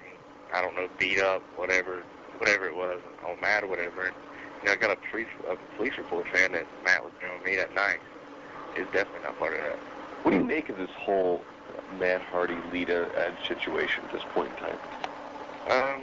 I look at it as a bunch of mistakes that were made, and there's people that'll suffer the consequences now. I definitely feel like she did the wrong thing. I feel like that Adam he did the wrong thing, but I think that whenever it's all said and done, the good will come out good, the bad will come out bad, and everybody will know as far as who did the right thing and who didn't. Have you talked to Matt as recently as last night? Is he excited about his move to SmackDown? Are you aware? Yeah, actually, I talked to him about 2 hours ago. Yeah, he's excited. He's gonna work his butt off wherever he's at. Obviously, and I guess he had a ladder match last night, and I guess he was really excited about how that went. So yeah, he's looking forward to it. I think. Excellent. Well, let me ask you this, and we discussed this, and you always said that you were always nervous about your job at the WWE, but eventually you were trimmed, and I think it was probably because, easy for me to say once again, of the cruiserweight division just not getting any attention put on it. Do you think that WWE is missing the ball by not doing anything with their current cruiserweight division? Oh, definitely. That's something they've missed out on for years, and I think that now, I think with TNA, they're pretty much basing their whole show around the X division, and I think that's a very smart thing to do because it's just it's something that nobody's seen since WCW first started, and is the cruiserweights in action every day, and I think that WWE, I think they're missing out. So, hopefully one day they'll start being serious with the cruiserweight division. Did you know that the release was on its way? Yeah, I kind of felt it coming. One way or the other, I felt like that I wasn't going to be there long because I think it come to a point in my career to where something had to break. I felt like I didn't, I was just staying still. I felt like my career had been going at the same pace for a year and a half, 2 years, and I was just ready for change. And I don't take it personal or nothing like that. That I was released. It's just, I guess that's part of business. But I was kind of glad in a way because there's other options out there, I think, and I'm just ready to take my career to the next level. Let me ask you this: we recently saw Brian Kendrick, James Gibson, aka Jamie Noble, get kind of rehooked back up with WWE. Any chance we could see that from you in the future? Yeah, you never know. You never know what'll happen. So you can't say yes, you can't say no. I mean, business is business, and that's just the way the wrestling is. So, you could, and you couldn't. It's hard to answer that question, because that all comes with timing, and it's got to be the right time, pretty much. Okay, well, do you mind if we just get one quick plug for your upcoming school. Where is it going to be located, and how can people go ahead and check that out and see about getting registered for that? All right. Yeah, School of Punk is based out of Cameron, North Carolina, and if you want to get the info on it, just email me at princeofpunk@earthlink.net. princeofpunk@earthlink.net. All right, before we let you go, do you mind if we just give you a couple word associations? These are not typical word associations. If you just want to give a one-word answer, that's fantastic. If you have a story that you want to tell, that's fine too. Okay. All right, the first on the list, and don't ask me why they're asking for this one, but they're begging for it, is Kid Romeo. Kid Romeo, glow sticks, and a male stripper. Really? Matt Hardy. Matt Hardy, somebody that's helped me along the way. Jeff Hardy. Jeff, somebody that believes in who he is, person, and does whatever he wants. Edge. Edge, somebody who actually don't know what he wants. How about Frankie Kazarian? Frankie Kazarian, he's really good talent. As far as wrestling, I really don't know him as a person. Mm-hmm. Reckless Youth. Reckless Youth, Shane, he's really good talent. I really don't know him personally. Mm-hmm. Somebody asked me to ask you that one as well. How about one of the members of the Young Dragons, Jamie Noble? Jamie Noble, helped me through a year of hell. Do you want to elaborate that on a bit at all? Yeah, I guess that was HWA. We were stuck there for a year at the development territory. Me and him, we lived together pretty much in an apartment. So, he would make beer runs with each other and just kind of make it through the year. Hi, gang. This is Mean Gene Okerlund from World Wrestling Entertainment, reminding you you're where it's at with the interactive interview right here online. Welcome back to the Wrestling Epicenter. That was Shannon Moore, formerly of WCW and WWE fame. Chuck, I said your WWs there. You should be happy. That's a good way to say it, man. Coming up real soon, right now, as a matter of fact, we're going to discuss WWE No Mercy, which took place on your pay-per-view dial this past Sunday evening. Chuck, came out of Houston, Texas, man. It was a phenomenal pay-per-view in some aspects. In some aspects, it was a complete wash. I'd like to encourage anyone right now to call in 480-965-1260. 480-965-1260 is the numbers. We're trying to get some new fans here calling into the show. So if you're a first-time listener, man, feel free to give us a jingle in. We'll get you on there. We'll talk a little bit. We'll walk you through it. It'll be completely painless. I got to disagree with you. Show opened up, man. Eminem versus Christy Hemme and LOD, the Legion of Doom 2005. This match kind of progressed along, and of course, Legion of Doom 2005 won. I don't really see them getting the titles taken off them, at least for a few more months. I agree. And I mean, it was a fine match. Christy Hemme had some good spots in there. Christy Hemme had some good spots in there and had a little bit of everything. It had the great tag team wrestling with the hot tags, with the LOD and the M&M. You had some divas in there doing their thing. It was just a great match, a good opening match all around. I liked it. I know you're high on this guy, so I want to let you talk a little bit about him. It was Mr. No.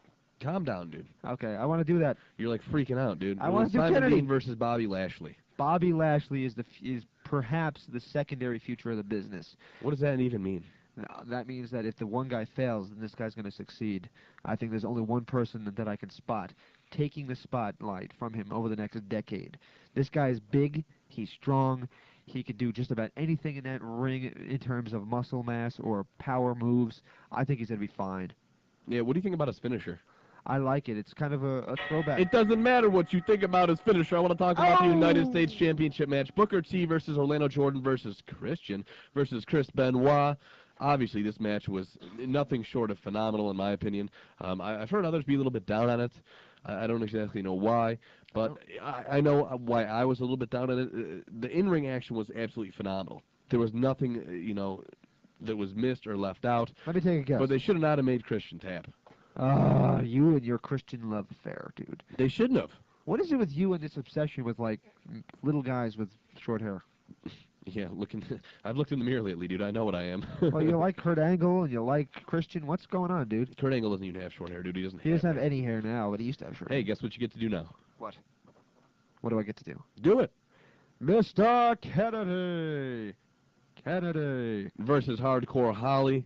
This wasn't a bad match either. Ken Kennedy obviously got the win. I love that guy. But I don't like seeing Hardcore Holly put on a pay-per-view. That's ridiculous. Oh, Hardcore Holly's a good worker. He's not a bad worker, but I mean, just to throw him out. This is what I meant by some of this pay-per-view delivered. Do you understand? Some of it was terrible. Do you understand the concept of building new stars? I do. Well, how was Goldberg built? Was he put in the ring with Hogan the first night out there? No, he was not. They got to put some people out there that he can dispose of first and climb his way up the ladder. He can't start up at the top because then there's nowhere to go but down. He's got to climb his way up. Due to time constraints, I'm going to let you have this point that week. Or this week. Okay? Okay. You got it. All right, good. He needs to get put over. Good. John Bradshaw Layfield versus Rey Mysterio. John Bradshaw, oh great. I'm so glad that JBL damn near killed Mysterio.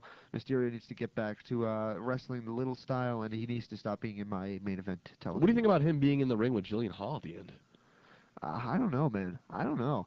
I don't really like that. Why? I don't know. It just seems weird to me. Really? Yeah, I don't care for it too much. I dig it. Do you really? I like Jillian Hall. Do you really? Yeah.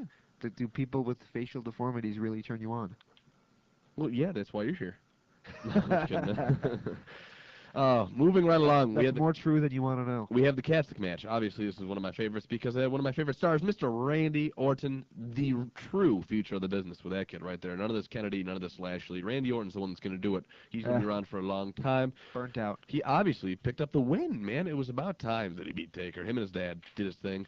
I don't really think he needs his father with him. I've said it time and time again. But this is a match that I want to move along to that got a lot of positive reviews. One of the positive saving graces of this program, I think, and I think was only done for the fact that TNA has been doing it, and that is the Juventud Guerrero versus Nunzio Cruiserweight match. I'm going to disagree with you. I thought this was a well-booked, smart card. I think they delivered with what they can deliver with. Everybody's so down on SmackDown lately. We're trying to talk about this Juventud and Nunzio match, buddy. Well, you went off on a tangent about how the card sucked except for this match. That's I didn't ridiculous. say. I said I think that this was one of the saving graces of the card. It was a show stealer. It happens. Oh, because it was a good cruiserweight match. It was good to see it. I don't get excited for the cruiserweight division because they just never do anything with it. I don't really get excited about it, but I'm still saying it was a phenomenal match. And obviously, Juventud Guerrero got the win on this one, and I think that was a better idea. The Mexicals get more exposure than Nunzio gets. So it's a step in the right direction. Am I saying it's by any means fixed? No. For the past 2 months, I've not even known who the Cruiserweight champion was. I saw it was Nunzio, and he loses the belt. Good. What about Eddie Guerrero versus Batista? I thought it was a good match. I think it saved a little bit for the next run. I think they're going to keep these two guys together. I don't think they're going to split them up yet. I don't think this made Eddie look too weak, but Batista gets the win. Everybody's happy. Everybody cheers, and there you go. What about Eddie Guerrero, man, hitting the Texas Cloverleaf on Batista? What about that? Yeah, that's a good That's throwback. some DDTs, man. Batista, when he's paired with someone that can, like, really, really work. Because, I mean, Batista can work on his own, don't get me wrong. But when he's with someone that can really, really work, man, he shines. And I thought it was a good match again. I thought it was a phenomenal main event. I thought the entire card was phenomenal. I don't think this card had much wrong with it. I think it's the best. Mitch? Who's Mitch? Mitch is Mitch Hedberg's dead, by the way. If you didn't know that, that threw me off yesterday, didn't it? Yeah. Yeah. I'm just wondering who Mitch is, though, dude. Mitch Hedberg, he's dead. You said there's not Mitch wrong with it. I don't know. There's not much what that wrong means. with this card. It's the best SmackDown produced card since Armageddon 2003. Yeah, well, feel this, playa. This is doing the lowest buy rate of the year, bar none. I might agree with you on that. However, it was not a bad card. And if you want to discuss why it's going to do a bad buy rate, how about the fact that it's not been seen in New York or Washington for the past 3 weeks? And by it, I mean SmackDown. Oh, sure. I mean, there's a lot of blame to be placed on UPN for moving the show, for WWE for moving the show. Obviously, the way it's being promoted. I mean, this was not a pay-per-view that was heavily promoted. The Raw pay-per-views are way more heavily promoted, way more advertising's bought for those shows. I think, I don't know what WWE's doing. When does their contract with UPN run out anyway, exactly? Sometime late in 2006, like fall 2006. It can't come soon enough for WWE, man. They need to get off that channel and somewhere else. They need to do SmackDown Live as well. What do you think of that? I agree with you. I think if people were actually taking SmackDown seriously as a live show, they'd have so much more appreciation for the product. I think SmackDown is just about as good as Raw. I think it's really improved over the past month. I think if everybody would just give it a chance this Friday night, don't read the spoilers. Just watch the show. You'll like it. Yeah, you know, I still want to invite everyone to call in, man. We still got a couple minutes here we're going to spend on No Mercy. Numbers 480-965-1260. Let's do this. We got some stuff we can give away, don't we? We got something. I don't think we do.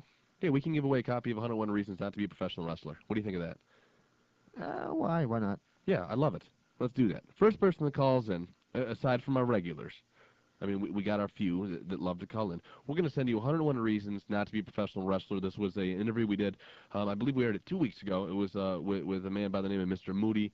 Went around and talked to Mr. Moody! Talked to a lot of wrestlers about what it's like to be in the business. It's an excellent DVD. There's some crazy shots in there, New Jack and China. And our favorite, Tylene Buck. Yeah, we want you guys to call in. So we're going to hook you up with a copy of that if you call in. Overall, though, back to this whole SmackDown thing, I don't think they can get off that network soon enough, really. I don't think it's the network's fault. I think it's the fact that it's a taped show. I think we live, unfortunately, in a time where people don't have the impulse to wait. I think we live in a very short attention span, and if people read the results, they're not going to watch the show. Though I will say this. Everybody on the internet, and our forums included, want to trash SmackDown as such a bad show. Watch the show. Look what they're doing. The booking is phenomenal. It's step 1 to step 2 to step 3. Let me tell you a secret, dude. Anything that has Dusty Rhodes' name on it is not phenomenal. It's phenomenal booking. I say what you want about Dusty in the 600-cage pay-per-view. This was a well-booked pay-per-view. SmackDown has been well-booked for the past month. I think Dusty, if he is the one booking it, and I don't have confirmation on that, has done a phenomenal job. Well, you know who should be booking SmackDown? Don't say Paul Heyman. Paul Heyman, baby. You're an idiot. Why am I an idiot? Because Paul Heyman's run, Paul Heyman's company, yeah, dead. I wish we had Francine on the phone when you talk about this kind of stuff, man. Well, ECW's dead for a reason, dude. Well, I know that, but you never want to shoot on Paul Heyman when Francine's on the phone. Francine is a huge Paul Heyman fan. And that's nothing to slight her. There's a lot of people like her. I'm one of them as well. I love Paul Heyman. I think he's a creative genius. He's a bad businessman, but he's a creative genius. I just don't think he's a... I'm not going to say that he's not creative. I will say this, though. I don't think he's somebody that I put in charge of my How do you explain when he was booking SmackDown, how the ratings went up immediately? How do you explain that? I didn't say he was a bad booker. I'm just saying that I wouldn't put him in charge solely. I think him and Dusty together might come up with something interesting. Him and Dusty? Yeah, why not? I'd fire Dusty in a heartbeat. Dusty's got value. Dusty's got as much value as a real dusty road. None. You don't even drive on it. If it's not paved, don't drive on it. Dusty roads, get out of the business. I disagree with that. Dusty was a great guest that we had on this program, and you're trashing him? What's wrong with you? I don't care. I don't think he's a good booker. I didn't think he's a good booker in TNA. TNA did a smart thing. They got rid of him. WWE is picking up now TNA garbage. Here's a funny little tidbit for you, though. Ridiculous. And it's going to kind of contradict myself here. Dusty Rhodes has never once made money as a booker. He never will. I think with SmackDown he has an opportunity. I don't know about that. At least he's never made money when he was booking anybody else. If he was booking himself, then he made a little bit of money. Okay. What we're going to do is we're going to play our Just Incredible interview. This was a phenomenal interview. It's not just the coolest. It's not just the best. It's just incredible. Hey, I'd like to thank Patrick from the Weekend Warriors, or Weekend Wrestling. Weekend Warriors of Wrestling, WWW. Man, I'm a loser. I can't even pronounce that. Yes. Wait, this is for me. Shut up, Chuck D. You're an idiot. Mwah. But I'd like to thank him for filling in for me. I'm really kind of upset that I wasn't a part of this interview because everyone knows I'm a huge ECW mark. But from what I understand and from what I've heard, James Walsh and Patrick from the Weekend Warriors of Wrestling hooked it up, man. Did a phenomenal job. I'd like to thank you, James. I'd like to thank you, Patrick, for hooking us up. We're going to play this now. You can hear the whole thing, both of these, Shannon Moore as well as Just Incredible, on the internet at WrestlingEpicenter.com later this evening or early tomorrow. And you can also hear the Weekend Warriors of Wrestling right then and there on the forums. Check that out. What about, we also have another show, Kayfabe Tuesdays, dedicated to the old schools over there at WrestlingEpicenter.com. Oh, yeah, if you did not see the Ultimate Warrior DVD, you got to check this thing out. They'll make you want to go buy it. I'll tell you what, I'm dying to see it myself, and I might go right after we get off the air here, if I can find any stores that are open and pick it up. All right, guys, here it is, Just Incredible. Make sure you keep it locked right here. We're coming back with TNA. We still invite you to call in, man. We're begging you guys. Free copy of 101 Reasons Not to Be a Professional Wrestler. If you call in, numbers 480-965-1260. Make sure you keep it locked right here to the Blaze, 1260 a.m. Hey, you've got Terry Funk here, and you're listening to the Interactive Interview. Hardcore icon, in my opinion. Just Incredible. Justin, how you doing? What's going on, guys? How are you? Good to have you on the program. I hope it's okay that I can call you Just Incredible. Absolutely can. What happened with that? I heard that the WWE sent you a thing, cease and desist. No, I never believe it or not, that was internet speculation. To this day, I've not received phone call, mail, or anything of any sort. So to set the record straight, I'm still just incredible. I'm still using it, and unless told otherwise, plan on using it for a long time. Well, it's Very good. absolutely. Well, let's ask you this: what have you been up to lately? We haven't seen you very much around the scenes quite a bit as much lately. So obviously, we saw you at Hardcore Homecoming and One Night Stand. But what have you been doing since those two shows? I've been doing Shane Douglas and the promoters behind Hardcore Homecoming. They are taking the show around the horn. We were just, I was part of the shows in Cleveland and in Pittsburgh, which were both successful, and doing shows for Shane at the end of the month, similar Hardcore Homecoming in Tampa and Fort Lauderdale. So staying busy. I'm doing the independent scene, and seeing what happens. Oh, at the first Hardcore Homecoming show, you worked with Jerry Lynn. Am I correct on that? Absolutely right. All right, how was it working with Jerry Lynn again? Because I believe that was his first match back in like a year. Yeah, Jerry Lynn's always a pleasure. I mean, I've always had great chemistry with Jerry, and it was business as usual. We got in there and had a good match, and Jerry hasn't missed a beat. Boy, I certainly couldn't tell that he'd been gone for any amount of time. He was awesome as always. Well, let me ask you this question. You were at Hardcore Homecoming, and you made a run-in at One Night Stand. Which one do you think really captured the essence of ECW?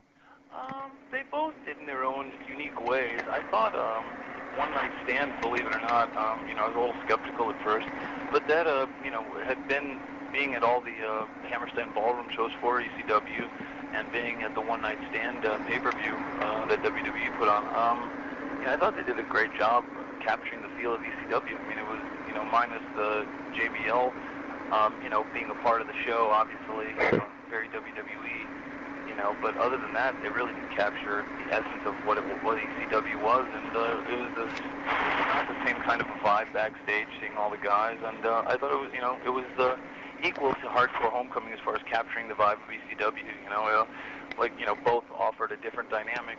One being in Philly at the arena, which ECW made, but it both had its moments for different reasons. The roster was a little different, so seeing guys like Terry Funk, Raven, Shane Douglas, who weren't at One Night Stand, Right. But both nights were great. I thought they both achieved what they were, planned out to do. Funny you should mention JBL. We just interviewed him about a month ago, and the funniest line on there was I asked him about the whole incident with Blue Meanie, and he says, "Oh, I like the Blue Meanie." And I'm like, yeah, right. Then why'd you beat the crap out of him? Well, as Francine said, he was trying to be very politically correct about that whole situation. He just wanted to not comment on it. I guess, I never watched it back on tape, but I heard, it was a little brutal, but what are you going to do? All right. Well, there's been a lot of talk on the internet about how you, and we just discussed the internet, how sometimes it's accurate, sometimes it's not. There's been a lot of talk about how you were kind of the honorary member of the clique. Do you mind discussing this and tell me how true this is? Honorary member, I've heard that many times. I was just fortunate enough to be around guys, especially Shawn Michaels and Scott Hall, who I admired before I got into the business as a fan. And, I was a young guy growing up in the business, 18, 19 years old when I first started with WWF, and really got a chance to see some of the greatest talent, especially Shawn, who I admire, and I think he's one of the best workers of all time. Just being around them and driving with them, going up and down the road, rooming with them, I really got to see, a unique side of the business, and it just educated me. Those guys were, contrary to popular belief, they were super nice to me. They taught me things, I learned things, I just shut up and listen kind of, being in the back seat, for a 2-3 hour drive to the town, just listening to psychology and, a lot that goes on, the camaraderie. It was a great experience, and, if people say I was an honorary member, that's cool. I just wanted to be around those guys, to me, they were funny. They were, some of the best talent, around at the time, Sean Altman, same thing, Right. It was cool. It was very cool. Years later in ECW, you actually had a chance to work with Scott Hall, against Scott Hall. Was that cool to kind of go full circle and be back in the ring with him? It was awesome, especially to be back. You know, I remember it vividly. It was at the Mid-Hudson Civic Center in Poughkeepsie. And I think, you know, it was pretty close to a sellout, if not a sellout. It was a great house. And being in that situation, you know, where at one time we used to do squash matches and get, you know, I was on the receiving end of those at the same building, you know, taping Raw and WWF Superstars, to be back there as the main event, as the world champion, you know, it was awesome. I felt like I'd really come to my own, you know, being, you know, wrestling Scott Hall in the main event, you know, where 5 years ago I was just a job guy. Yeah. You know? So it was a real great feeling, and you know, we had a good match. You know, nothing spectacular, but it was just to be in there with somebody like that really made me feel good. Well, you went from being Aldo Montoya and then joined ECW and became Just Incredible. I love the Just Incredible character. I actually sat down one day and watched all the Just Incredible stuff and made a best of tape once upon a time. I was a huge fan, and a huge mark, I guess you could say, of the Just Incredible character. Who came up with the Just Incredible character? It was a real mix of me and Paul Heyman. Paul came up with the name, and together we both kind of groomed the character as it came along, you know. I really just tried to cause I was kind of learning, because I'd always been a babyface my whole career, and I was trying to just more or less a classical heel, and you know, and as you know, time went on, and as I've gotten to feel more comfortable, we really, you know, we'd watch matches of other wrestlers and really, you know, tried to see what would work and what didn't work, you know, and it was a great fun and great, you know, great thing to kind of, you know, your experience the whole time, and I think, you know, some stuff worked, some stuff didn't, and you know, we kept what worked. Well, yeah, and then they paired you guys with, they paired you, I should say, with Lance Storm, one of our favorites on the show. We actually spent like 2 hours on the phone with him one day just talking about psychology. Yeah, that was really crazy. As a matter of fact, I don't think he was too happy with how long we took. We're going to not take you as long as we took him. But how did you enjoy teaming up with Lance? Oh, it was awesome. I mean, I basically grew up in the business with Lance. I went to Calgary to train and with the Hearts, and he was running a school at the time. So it was just a real good experience to be in there with somebody I consider, you know, a great friend. You know, it was nothing but positive. He enjoyed it, I enjoyed it, so it was very cool. I have a question going back to your days in the Clique. You mentioned that it was like a family over there, working with guys like Shawn Michaels and Razor Ramon. Did being exposed to that family atmosphere help you adjust easier to the ECW family or the locker room over there? Oh, absolutely. I mean, it was so easy to just be in the ECW locker room because everybody was so great and so welcoming. You know, it did nothing but good. You know, for me, confidence, and as far as kind of learning my place. You know, it was good. It really in being at that level too of the WWF, I learned what I had to do and what I didn't have to do, and I tried to apply it. You know. Well, you sort of won the ECW title out of nowhere. You captured the belt from Tommy Dreamer just seconds after he had captured it, and you went from being pretty much a tag team competitor to being the ECW World Heavyweight Champion. Did you know going into the event, or how far in advance did you know that you were about to get the push of a lifetime? I found out that night. Wow. Arriving at the building, there'd been no talk of it, not that I knew of, not between myself and Paul Heyman or Tommy Dreamer. I just found out that night, and you know, the ball just rolled from there. I'd always known that Paul wanted to, you know, step me up in the promotion, but I had no idea to what degree, you know. And when I found out, you know, nothing really sank in until afterward. Yeah. You know, and it was great. I mean, I was never a real mark for being a champion, or, you know, it's a work business. But you know, to be on top of a promotion like ECW said to me that, you know, there was enough confidence, at least in my ability, to be able to carry that. And it was a real honor. I mean, it was you know, we were going out there with, you know, my guys like Jerry Lynn and, you know, Steve Corino, a Tommy Dreamer, a Sabu, any given night, and really, you know, doing putting out the best effort you could and having some really great matches. And, you know, that was kind of the whole thing, and that's kind of what I learned from Shawn Michaels was, he had a real sense when he was champion his first run in the mid-'90s, I believe, like 96, 97, after WrestleMania when he beat Bret. I watched Shawn, he had such pride in going out there as champion to just put on the best match possible, and that kind of drive really, woke me to be like, wow, and to try to do that. Of course, not very many of us are to the level of Shawn Michaels, but it made you strive at least, you know what I mean? Mm-hmm. Absolutely. Yeah.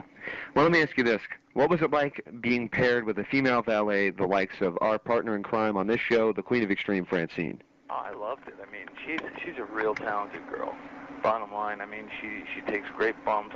She's easy to hate, and guys like to look at her. She's a very pretty girl, great body. I mean, and as a heel, at the end, a lot of guys in this sick, sadistic world, especially of pro wrestling, when the babyface gives her a bump or spanking or a cat fight or whatever it may be, it was just it made my job easier. I just had it gave us something else to use in a match, and that's one thing we always tried to do, myself and Dreamer, when we had our feud, was to utilize everybody around us to the most, the best, possible.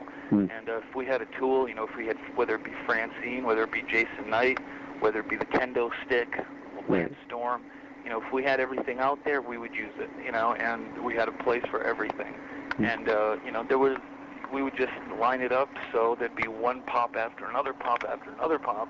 So, it was like clockwork, and it made our jobs a lot easier. We keep entertaining the fans, and, it really worked nice. It was a great dynamic, and I miss it an awful lot. Let me ask you this. Do you think... Really nice time, especially with her. Do you think that there's an absence of really good managers, be them male or female, in wrestling today? Absolutely. I think there's just the whole... what we know as pro wrestling has really taken a back seat. I think, managers are underutilized, as you just pointed out. In my opinion, at least, I think they're underutilized. Good matches to the degree that we're going in all promotions, 4 or 5 years ago. I think that's going down an awful lot. I mean, I think, in this day and age, we've lost, a lot of what I think made wrestling popular, in the late 90s going into, 2000, 2001. I think we're just, I think the business is just taking a step in the wrong direction, and I don't know really what it is to, what it will take to get it back. What do you think they're doing wrong right now? To be honest, and this is going to sound really ignorant and uneducated, but I've been so disgusted with a lot of wrestling that I don't watch as much as, like last night I watched Raw for maybe 20 minutes, and that was one of the weeks I caught it, period. To me, a lot of it's just recycled, rehashed. I could tell you what, just by watching, it's like I could predict pretty much everything. There's no excitement in it, there's no fun. At least from an educated, perspective of wrestling, I think it's just very predictable stuff. There's some tremendous workers on that side, on Raw and even, SmackDown. There's all the talent in the world there. I just don't think that, the storylines are there, and, I just think it's going back to the same song and dance. They're not giving guys, the opportunities that they need, and, the ones that they do, to me, it's like they every week you could see another generic guy who's 6'3", 6'4", 270. Right. But they all look robotic, very one-dimensional. They're all pretty much monsters. That's all they keep calling these new guys is, what a monster he is. Well, great, but what does he do? Fine, and there's always going to be, it's wrestling. There's always going to be a place for guys like that. But, I just... to see, to go back again, and I hate to always bring up his name, but, when Shawn Michaels is the best thing on your show, and, he's in his late 30s, it's not 40. That says something, You got young guys who are on top who really shouldn't be on top. Not because, they didn't pay their dues or anything like that, just because they just don't, their skills aren't to that level. They're not crisp. They're not, their psychology may not be there. I mean, to me, I'm just watching, what the WWE agents tell them. You know, it's like the agents almost calling their matches. Right. You know, to me, I just, you know, being there especially, I know what goes on. It's just all very, very generic, generic and dry, you know. Do you think they kind of prevent the guys who might have something else to offer, like, say, a Rhino or somebody like that? Do you think they kind of held them back from doing what they can do? I think so. I mean, hell, if I could, you know, if I can go out there, you know, with Jerry Lynn and have a great match, not to blow my own horn, but if I can do that in any other promotion in the world, and then go to WWE and not do it, I mean, the skill level is there. You know, it's not that anything is deteriorated. It's just you're told specific things that you can and cannot do. You're put in, you know, a time frame that's not very realistic, and you know, you really can't open up. I mean, I wasn't the same guy I was in ECW from day one. You know, and yeah, it's not an intimidation factor. It's not a, you know, wow, the guy's lost it, or he's not in shape, or his head's not in it. It's just, you know, it's meant to fail from day one, and that's what's frustrating. That's what really takes a lot of the wind out of your sail. Funny you just said your head's not in it or something like that, or that it's not that case. We interviewed the guy who runs Ring of Honor, Gabe Sapolsky, once, and he mentioned, this was about 2 years ago, and we mentioned you as a word association, and his exact response was, a guy hungry again. Were you ever not hungry? Oh, absolutely. I don't think I'm hungry right now. Really? Absolutely. You know, I'll be honest. And I was hungry for a little while with Gabe, but, you know, it goes back to the same thing. I've been too many places. I've seen too many things to fall for the same line of bull.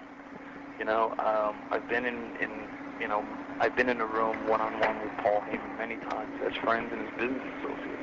I've been in a room one-on-one with Vince McMahon. You know, I've been around some of the most powerful people in the business, and I just feel like I've been fed every line of bull, every, you know, I just know too much. I've seen too much to be taken by, you know, I just, you know what I mean? I feel like I know better, and to sit here and wait for the phone to ring, or to think, oh, if I go out there and have this great match, it's going to reward. I know better, unfortunately. And sometimes having that blind faith really, you know, helps you, especially, you know, guys like myself.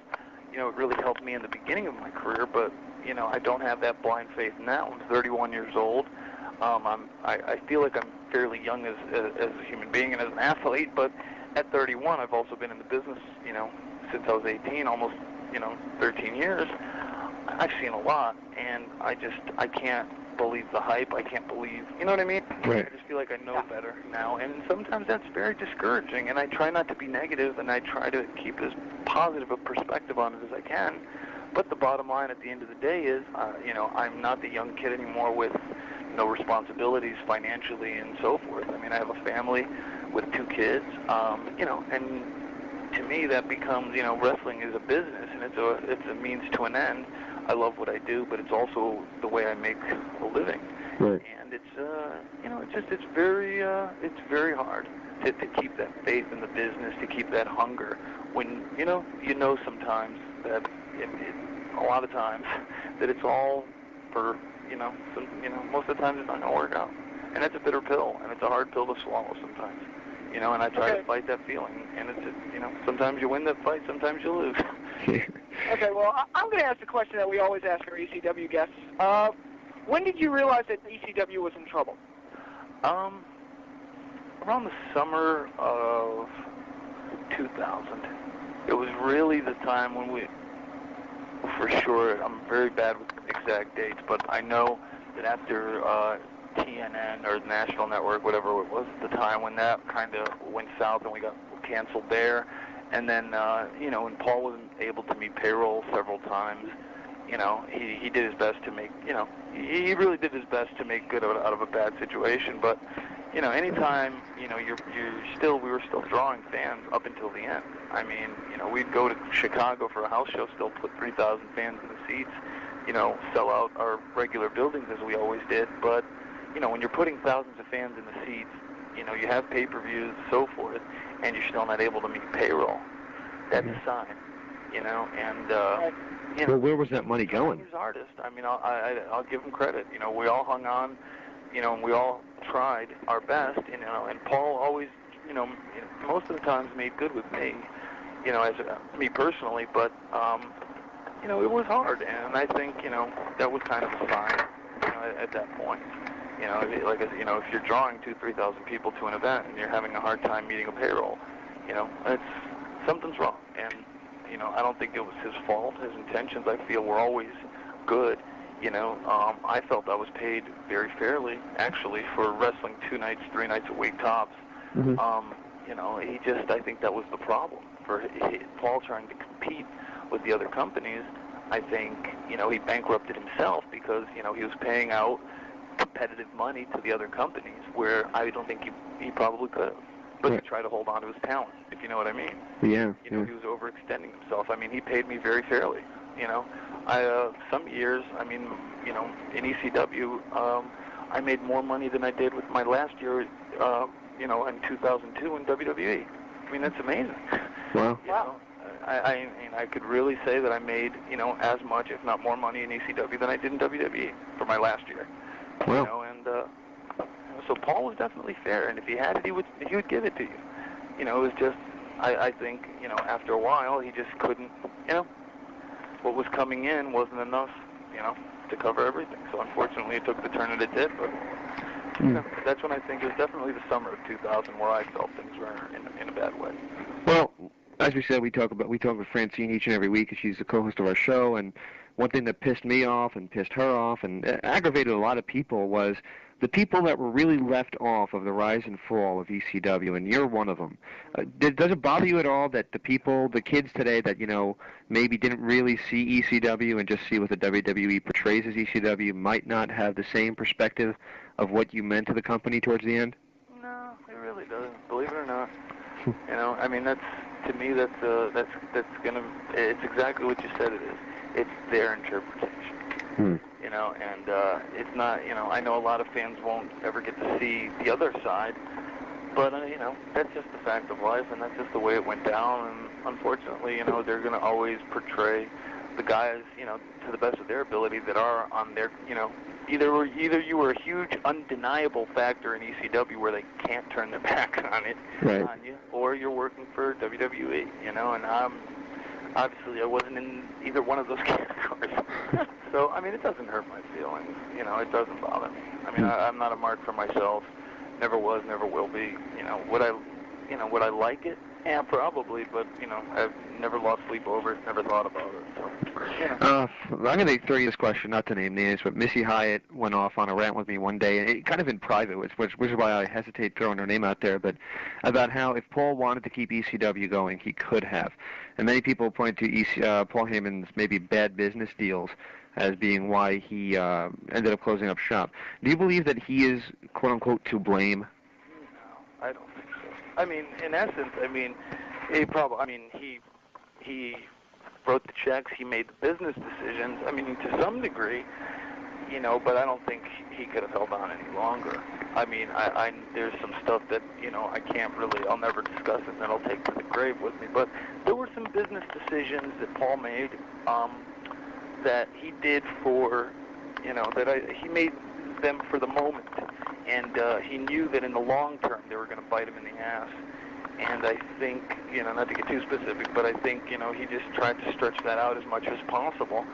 But you know, when you have your hands tied, I mean, he went to sources that he had to go to get money that he needed to front, you know, events and payrolls and so forth. And I think when, you know, whether it be loans or whatever, you know, and I think when the time came, you know, everything just accumulated to a certain degree where it couldn't be brought back. You know, you know, I think Paul's intentions were always in the right place. I mean, I'll always defend Paul. I mean, even though, you know, to this day we don't have the greatest relationship, but, you know, he was always, you know, he did the best he could, put it that way. He really did. Well, you had a quick... Go ahead. Go ahead. Yeah. All right, well, you had a quick run in WWE. Well, not too quick, about 2 years, I guess it was. And you were part of the Invasion angle when they merged WCW and ECW together. Do you think that maybe doing that was detrimental or watered down the product, or what ECW and WCW both were? I'll tell you what, they could have. I remember when we did it, it was Atlanta, Georgia, at whatever that big building is down there. But they really could have. It meant something when the ECW thing happened. I think I was in the ring with the Dudleys and somebody else, if I'm not mistaken, when it happened. I think they had like 10 guys, didn't they? Yeah, it was. But the actual match, it was. I was in there with the Dudleys, and I don't remember who my tag partner was. It was an ECW guy. Might have been Raven, actually. And it was. I think it was me and Raven against the Dudleys or something like that. And there was all kinds of interference with ECW guys. And then the turn happened. And when the ECW turn happened, and Paul came out and he cut the promo, and this magic was in the air, and you could really feel, the buzz in the arena. It was amazing. And the minute that happened, and we went back out later on in the hour, and WCW joined, it took that great feeling, that buzz, that aura that was going on, that the fans really bought. They thought, this is an ECW invasion, and when they merged it with WCW, every bit of positive energy that was going on in that building, and it was quite powerful, went right down the tube. I mean, nobody wanted to see it. Yeah, I always thought... Do you think having the McMahon children in charge was a huge mistake? Absolutely. I mean, to do it right, it should have been Paul E. leading ECW, and that should have been the bottom line. I mean, obviously, they now say it themselves. You don't hear people chanting WCW, it's ECW. And they should have kept it, by itself. It should have been, just an ECW thing. And if they wanted, bring in WCW as its own faction. Have 3 factions. What a concept. Why do you have to make everything, you know what I mean? You just have to McMahonize everything, and it's just a shame. It's ego, it's whatever it is, but it certainly wasn't what the fans wanted. And, it could have been the greatest angle in history. It turned out to be the biggest flop in history. It was a real shame. Real shame. Well, I remember the night after the invasion angle ended, and Vince went out and cut his promo saying WCW is dead, and the fans cheered, and then he said ECW is dead, and the fans booed. Of course. So I was like, man, they really dropped the ball. And they continue, in my opinion, they continue to drop the ball. I mean, One Night Stand was a success financially, and as far as watching the product on pay-per-view was a success. I thought it was a great show to watch, and and the fact that they didn't continue, in any fashion and just basically ignored it right after it happened. Right. You barely mentioned it on Raw the next night. That was a travesty. And then they went on to release just about everybody that was actually under WWE contract from the company.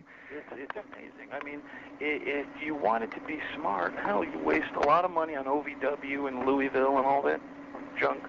But I mean, if you really wanted, you could, if you wanted to make an alternate organization, whether it be a feeder organization, some place to send your talent to, get them ready for the bigs. Hell, they should have ran an ECW.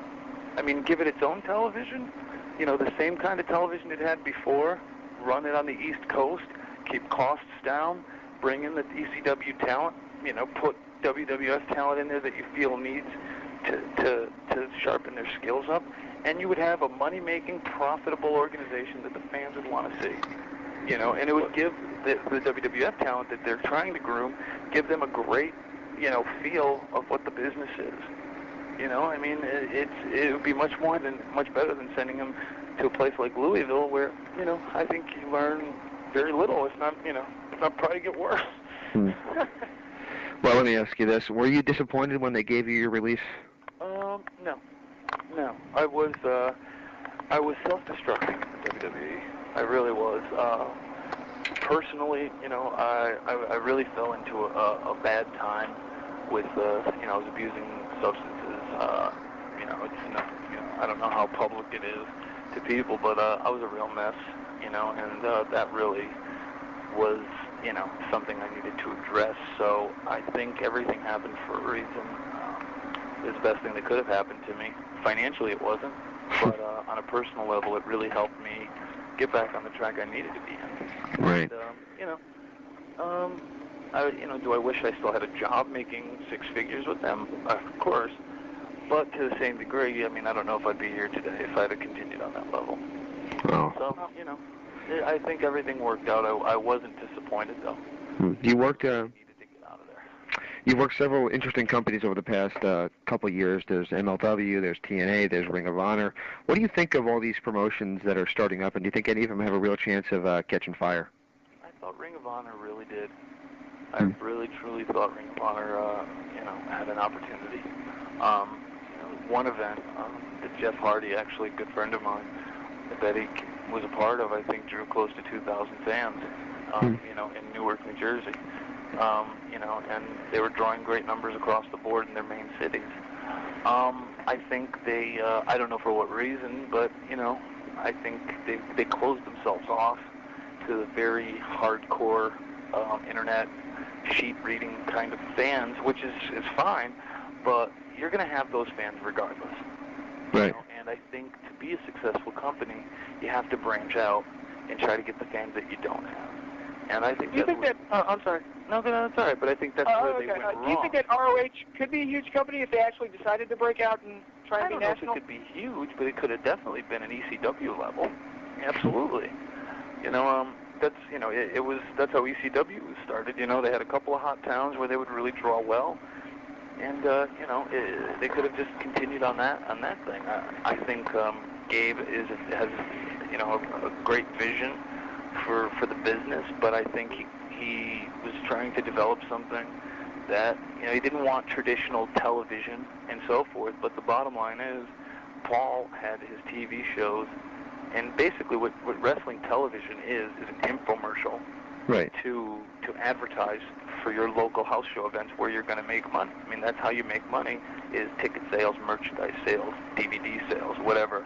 And I think, you know, if Gabe and the people at Ring of Honor would have developed, you know, an hour of television a week for the New York market, an hour of television a week for the Philadelphia market, and so forth, even if it's not, you know, a great area, you know, a great big area, but if you have New York, Philadelphia, let's say Florida, and let's say Pittsburgh, Pennsylvania, Cleveland areas, you know, around there, I mean, you could hit those towns sporadically enough and divide them enough to where you're hitting them every 6 weeks. You're using that money that you're putting into the television to basically as advertisement for your house shows, and you put all that towards the, you know, storylines on house shows and so forth. Even if you have to customize it for certain markets, which, you know, WWF did in its early days, and ECW did to some degree. I mean, I remember in ECW being at the building till 4 in the morning with Paul Lee, cutting promos for different markets. You know, for the Pittsburgh market, for, you know, the Queens, New York City market, for the Philly market, and everything. You know, we were developing storylines for the house shows, like in the old you know, wrestling days of NWA and so forth. So I think, you know, if they Ring of Honor would have really concentrated on doing it right like that, it would have just, you know, because I think nowadays it's very hard to draw without television. That's the bottom line. Do you think they have? Do you think that it's over for them? I mean, do you think they could still do this? I think they lost a ton of momentum, and I don't think so. Wow. I think they really had a fan base and an opportunity. I haven't followed it. I couldn't tell you what they've been drawing. I don't know if their numbers are up or down, but, you know, I haven't heard anything from them. I haven't heard anybody mention it. You know, so. Well, one promotion that just got a TV deal with Spike TV was TNA. Do you see them as a viable contender? A viable alternative? I haven't watched their product since I was there, to be honest. My feud with Jerry Lynn. I think they have an opportunity. I certainly think they have an opportunity because they have, you know, very precious television time. I don't think they plan on running house shows. That's a mistake. I don't know if it's a mistake or not, you know, being, you know, the business and the economy. I mean, the economy has a lot to do with it. I think that, you know, to run, you know, a weekend of house shows when you have all that TV time, I know they're using the television time to sell their pay-per-views. That's fine. But you could certainly use that television time to advertise, you know, even if you were to run two house shows per week, you know, in, let's say, New York and Philadelphia. I mean, you book a building in Philadelphia, you book a building in New York, fairly cheap, you know, fly your talent in. I mean, if Shane Douglas is doing it as an independent promoter and making money, you know, on the plus side, I don't see why a group like TNA wouldn't do it. You give the boys, you know, the individual wrestlers, you're giving them work they're being able to earn a living, which is great. What a concept. And, you know, fans are getting exposed to good wrestling. I think it would make wrestling exciting again. I always thought pay-per-view companies and TV companies specifically without running house shows was real weak. You know, I'd like to see it happen. Will it? I don't know. You know, but... Well, that's also cool, though. Like, I'd like to check the calendar every now and again and see, you know, when's WWE coming back in town, and even music, you know. Sure. I go to my favorite band's website. When are they going on tour? When are they coming back to town? I'll tell you what, as a big fan of music, and I mean, you know, I love to go to concerts. Not, you know, because of the, you know, I love live events, and there's a feeling you can get. Like, you know, that's what made the ECW fans so special. You know, was they weren't just watching a wrestling show. Even though we'd give them great wrestling, they were part of an event, and we'd make them feel like they were part of an event. And I mean, it was something that you would talk about, and you would want to come back, and you would go check on the website or you know, look to see when we were coming back. I mean, you know, it's being live is there's an intangible. You know, you don't know what you're gonna get. You know, are these guys gonna, you know, put on a great match? What's the card gonna be like? You know, is there, you know, there's just things that you get going to a live event that you don't get on TV. You know, and it's real fun. It's fun for the fans. It's fun for the wrestlers. You know. Absolutely. It's something that's being lost. Well, let me ask you this flat out, and this will be just about the last question before we roll into word associations, if that's cool with you, is what does the future hold for Just Incredible? Right now, you know, just wrestling as many dates as, you know, I have an agent who books me. You know, as much work as, you know, as out there. I'm hoping that, you know, Hardcore Homecoming. I think Shane's planning on doing more shows in November. Not too sure, but there's one coming up called November Rain, as a matter of fact. In Philadelphia. Yep. And I know we got 2 shows at the end of October in Tampa and in Fort Lauderdale. And you know, booked this weekend for Ian Rotten's promotion out in Indiana. You know, do local stuff here, but you know, I'd like to see, you know, if there's anything going on in TNA. I've been in talks with a couple people over there, you know, just being a part of Shane's show. You know, Scott D'Amour and what's the other kid's name? Jeremy Borash. Yeah. He's been there, so they've gotten to see, you know, my matches with Jerry Lynn, and they've been very positive. And I'd be very premature to say that there are talks, you know, going on, but there has been a mention on their part of coming in.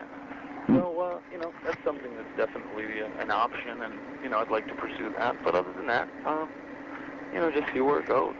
You know. We'll try to keep it that way. But, you know, hopefully something pops up. You know, I'm definitely, you know, working to keep it that way, so. All right, can we close out with a few word associations? If you have a story, feel free to share it. If you just have a one-word answer, that's cool, too. All right. How about your former manager, or Lance Storm's former manager, Dawn Marie? Hot. Tommy... Francine. Sexy. Tommy Dreamer.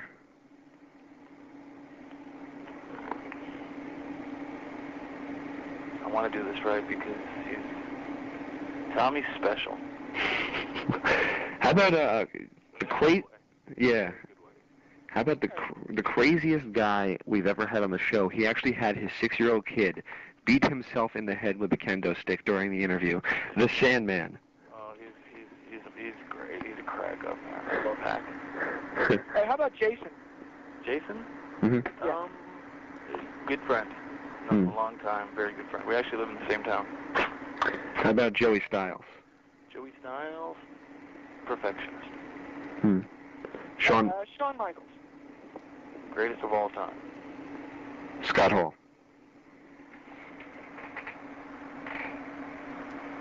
Mentor. And the last one I have for you is Vince McMahon. Vince McMahon. How about, I got one last one here for you, and it's the boss of TNA, who's the, we've had, like, Ricky Morton on and a couple other people who are, like, seen the business for the last 30, 40 years and know the whole deal of it, and he says he needs to get out of the way. I disagree. How about Jeff Jarrett?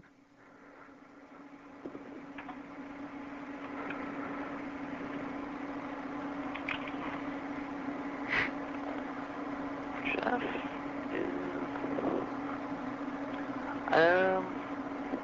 I think Jeff is TNA. Yeah. And it's not a bad thing. I don't think so either. And Not at all. I've always admired Jeff, and I think Jeff is TNA. say what you will about him. The guy works his ass off for that No, company. Absolutely. I admired him in WWF when it was WWF as Double J, and I've had nothing, and this isn't a shameless plug, but I've had nothing but positive experiences with Jeff Jarrett as professionally, personally, and as a worker. No, I think Jeff is a lot of what's fueling TNA. Excellent, man. Well, do you want to give us a little information on where we can book you? Just maybe throw a couple names out there, because sometimes promoters, like we helped get Jake Roberts on that Legends of Wrestling game, so maybe we can help you out too. Well, I basically, my email address is pjpolaco73@AOL.com. That's one way to get a hold of me. There's my agent, Corey Phillips, at Up Close and Personal Booking. UpCloseandPersonalBooking.com. I believe that's what it is, isn't it? Yep. And that's basically it. I would go with Corey, though, at the Up Close and Personal. Yeah, he's a good guy, and once again, thank you so much for your time. We really can't thank you enough. We're so grateful that you gave us so much of your time today. Oh, it was a pleasure, guys. Anytime. I'm always thank you. Let me talk to you, dummies. It's Eli Drake, and you're listening to Interactive Wrestling Radio. Welcome back to the Wrestling Epicenter here on the Blaze, 1260 AM. We just heard a little bit of Just Incredible, the former ECW World Heavyweight Champion and the self-proclaimed, and in my opinion, hardcore icon of professional wrestling. Sandman, take a back seat. Sandman also joined our show. But let's take a look right now at what you might have seen if you had your televisions on Saturday nights. TNA Wrestling emanating from Orlando, Florida. I just want to take a minute here to actually say that I really thought you guys did a phenomenal job with an interview. Hearing Just Incredible talk about how he's kind of hardened to the business and it's a bitter pill to swallow, great stuff. I encourage everyone to listen to that entire interview. What did this thing go, like an hour long? You know what I'm saying? A long time. Yes. It'll be up on WrestlingEpicenter.com either tonight or tomorrow. If I might, Justin is such a nice guy. And I think that might be the problem. I think he might be too nice to be in this business. We got to go on to TNA, buddy. We're running out of time here this evening. No more ringing the bell. We want to talk a little bit about the first match. Team Canada, Eric Young, Alistair, Ralph, Bobby Roode, Scott D'Amore versus Three Live Crew, excuse me. Yeah, Two Live Crew. Good for you. I'm a rep fan. What can I say? I pity you. So I want to talk to you about this, man. I got to be honest with you. Here you bash him a lot. You don't like him a lot.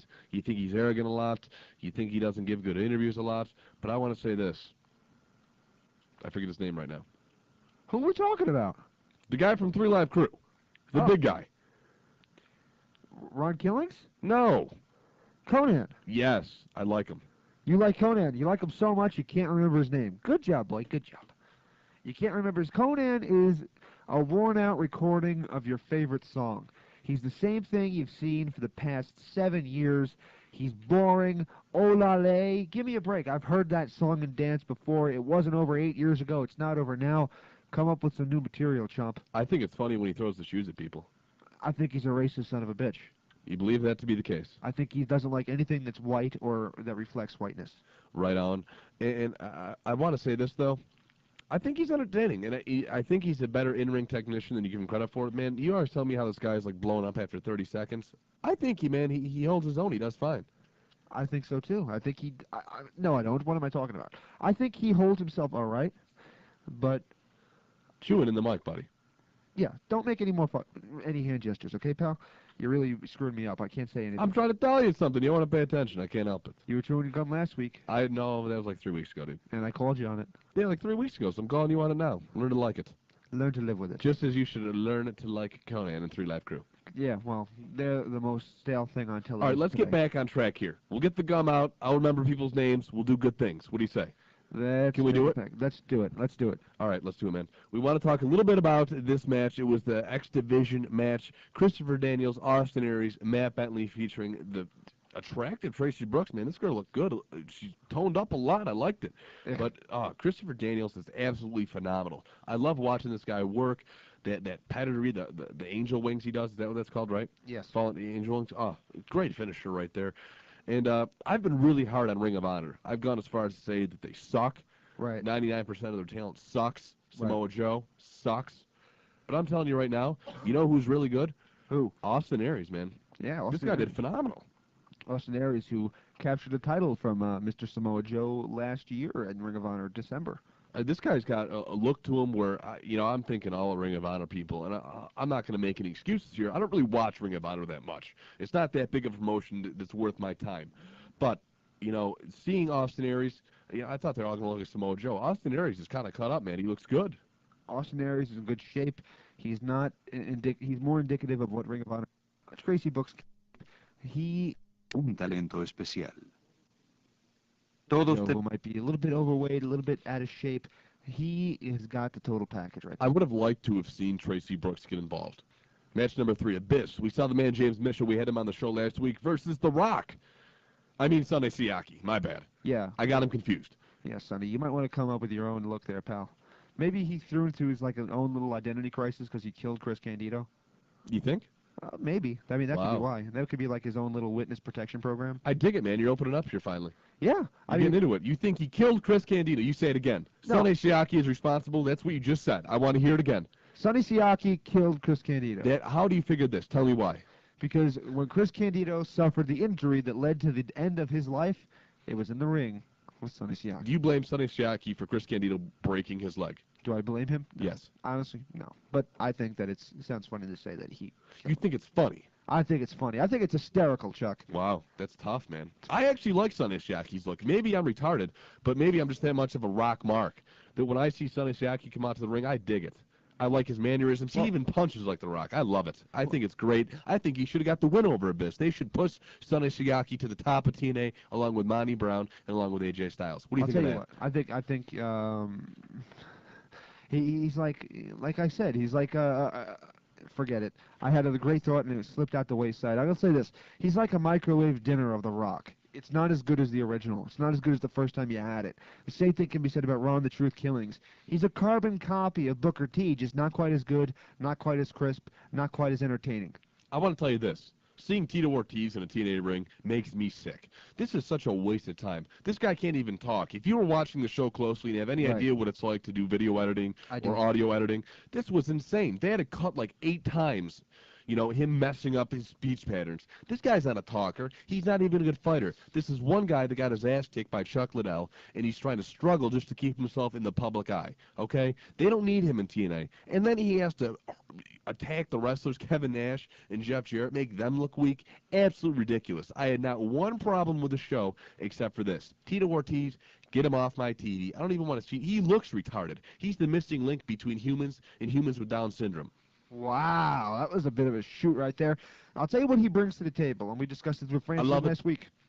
He brought the fact that people know who he is. People in the UFC, or people who watch UFC or mixed martial arts fighting, liked it. So I'll tell you what, that was pretty good. But he's, whatever. I'll let you have that point. You know what I do like, though? I like seeing Shane Douglas in the back, and I like seeing AJ Styles cut a promo, and I like the fact that Christopher Daniels is going to face 3 of AJ Styles choosing opponents. I don't know how you're going to want to say that. I just messed that completely up. But nonetheless, I like the idea of it. Anytime you can see Christopher Daniels wrestle, I love it. You know what I'm saying? You're talking like you're dyslexic there. Why? Because I said Christopher Daniels? Stop! He's got a nug! But I'll tell you, yeah, I liked it. I think AJ Styles talked well, which was the first time I saw him up his game as far as vocal work was concerned. And Shane Douglas is a phenomenal talker in the back. I'd like to see him wrestle, but I like watching him talk too. He adds an element of TNA programming. This is a guy that should have out there talking, being a special enforcer, not Tito Ortiz, for God's sakes. Well, there was one other person that you said did a really good job as behind the mic, and that was the living legend, Larry Zbyszko. Yeah, this guy's a phenomenal. I didn't know. We were on the phone together watching this, and I said to myself, I said, Jesus Christ. I said, this guy's a phenomenal talker. Wow, yeah.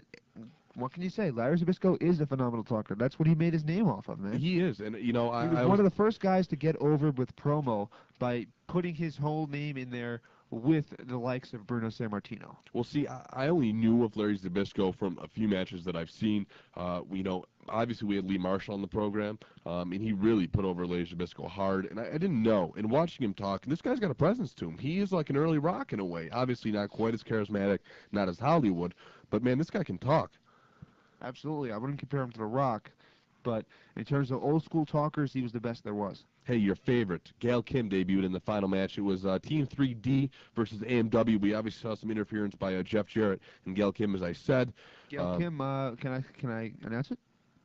Yeah, go for it, dude. If you By feel all like it. standards, or unless there's something catastrophic that occurs, we will have Gail Kim right here on the program next week. If you want to submit questions, do it fast.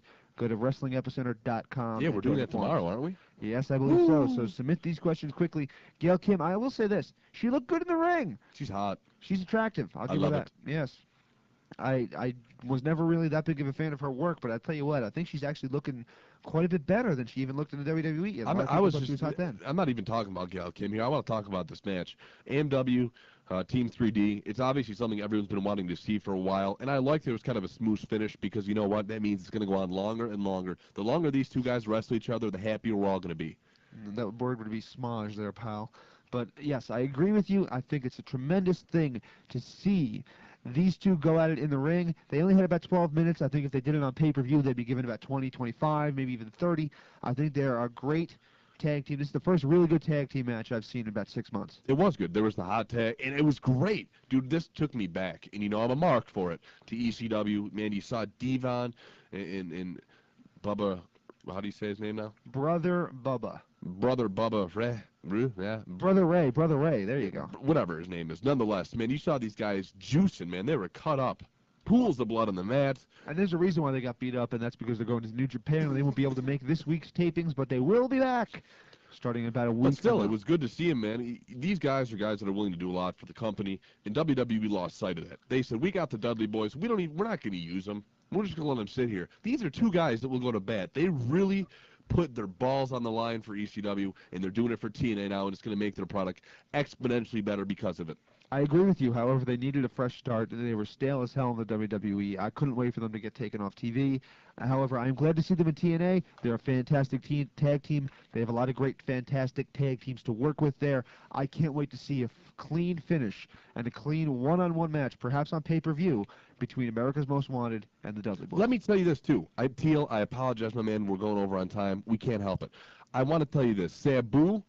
Yep. Ooh, Monsters Ball. It's happening, Bound for Glory. I'm buying that pay-per-view. I'm excited about it. So what is that, August 24th?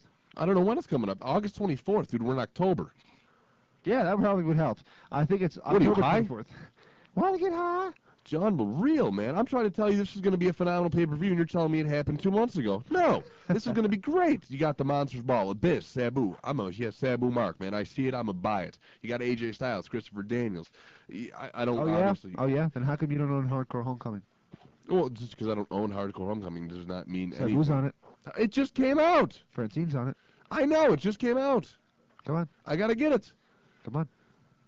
What do you think about the Bret Hart DVD coming out? Phenomenal. Oh, I'm going to buy that the first day it's out. It's going to be huge. I'm going to be wearing my Bret Hart t-shirt looking like a little Mark. I love it. Oh, absolutely. Guys, we're out of time. Why are we talking so lightly? I don't know. I feel like we're going gay. What? I don't know. I don't feel that way at all, man. You're Speaking weird. of going gay, the gay man on campus will be with us right after the break. He's going to be doing his show leading into the Peanut Gallery. Is that not correct? That is correct, in fact. So, guys, we'd like to thank you for joining with us. No one called in to win, man. I'm disappointed. We were going to give 101 reasons to be a professional wrestler out. Well, that's not entirely true. We got a couple people calling in, but they were all people that are on the show every week. We can't get rid of you guys. I know. Need somebody new. Come on, guys. Newbies. We need a newbie. We have some people that are green. We need some jabronis to call in. We do. Yeah. Next week. Next week. 8:30. 8:30. Eastern Standard Time. Eastern Standard Time. We need to call in. Need to call in. That's right. That's right. Kennedy. Kennedy. I love it. Yes. All right, guys. We appreciate you listening here on the Blaze 1260. It's the Wrestling Epicenter. You can always check us out at WrestlingEpicenter.com. Don't forget we got the new show, Kayfabe Tuesdays. The new one will be out next Tuesday. We also have the Weekend Warriors of Wrestling. We're doing big things. We'd like to give a shout-out to Francine. Check her out, Missy Hyde and FrancineTV.com. It's your boy, Chuck D, for James Walsh saying, hey, man, we're off like a prom dress. Peace in the crease. Tell a friend to tell a friend. James Walsh hates all that rap stuff. We're going to go into a song now. Thank you.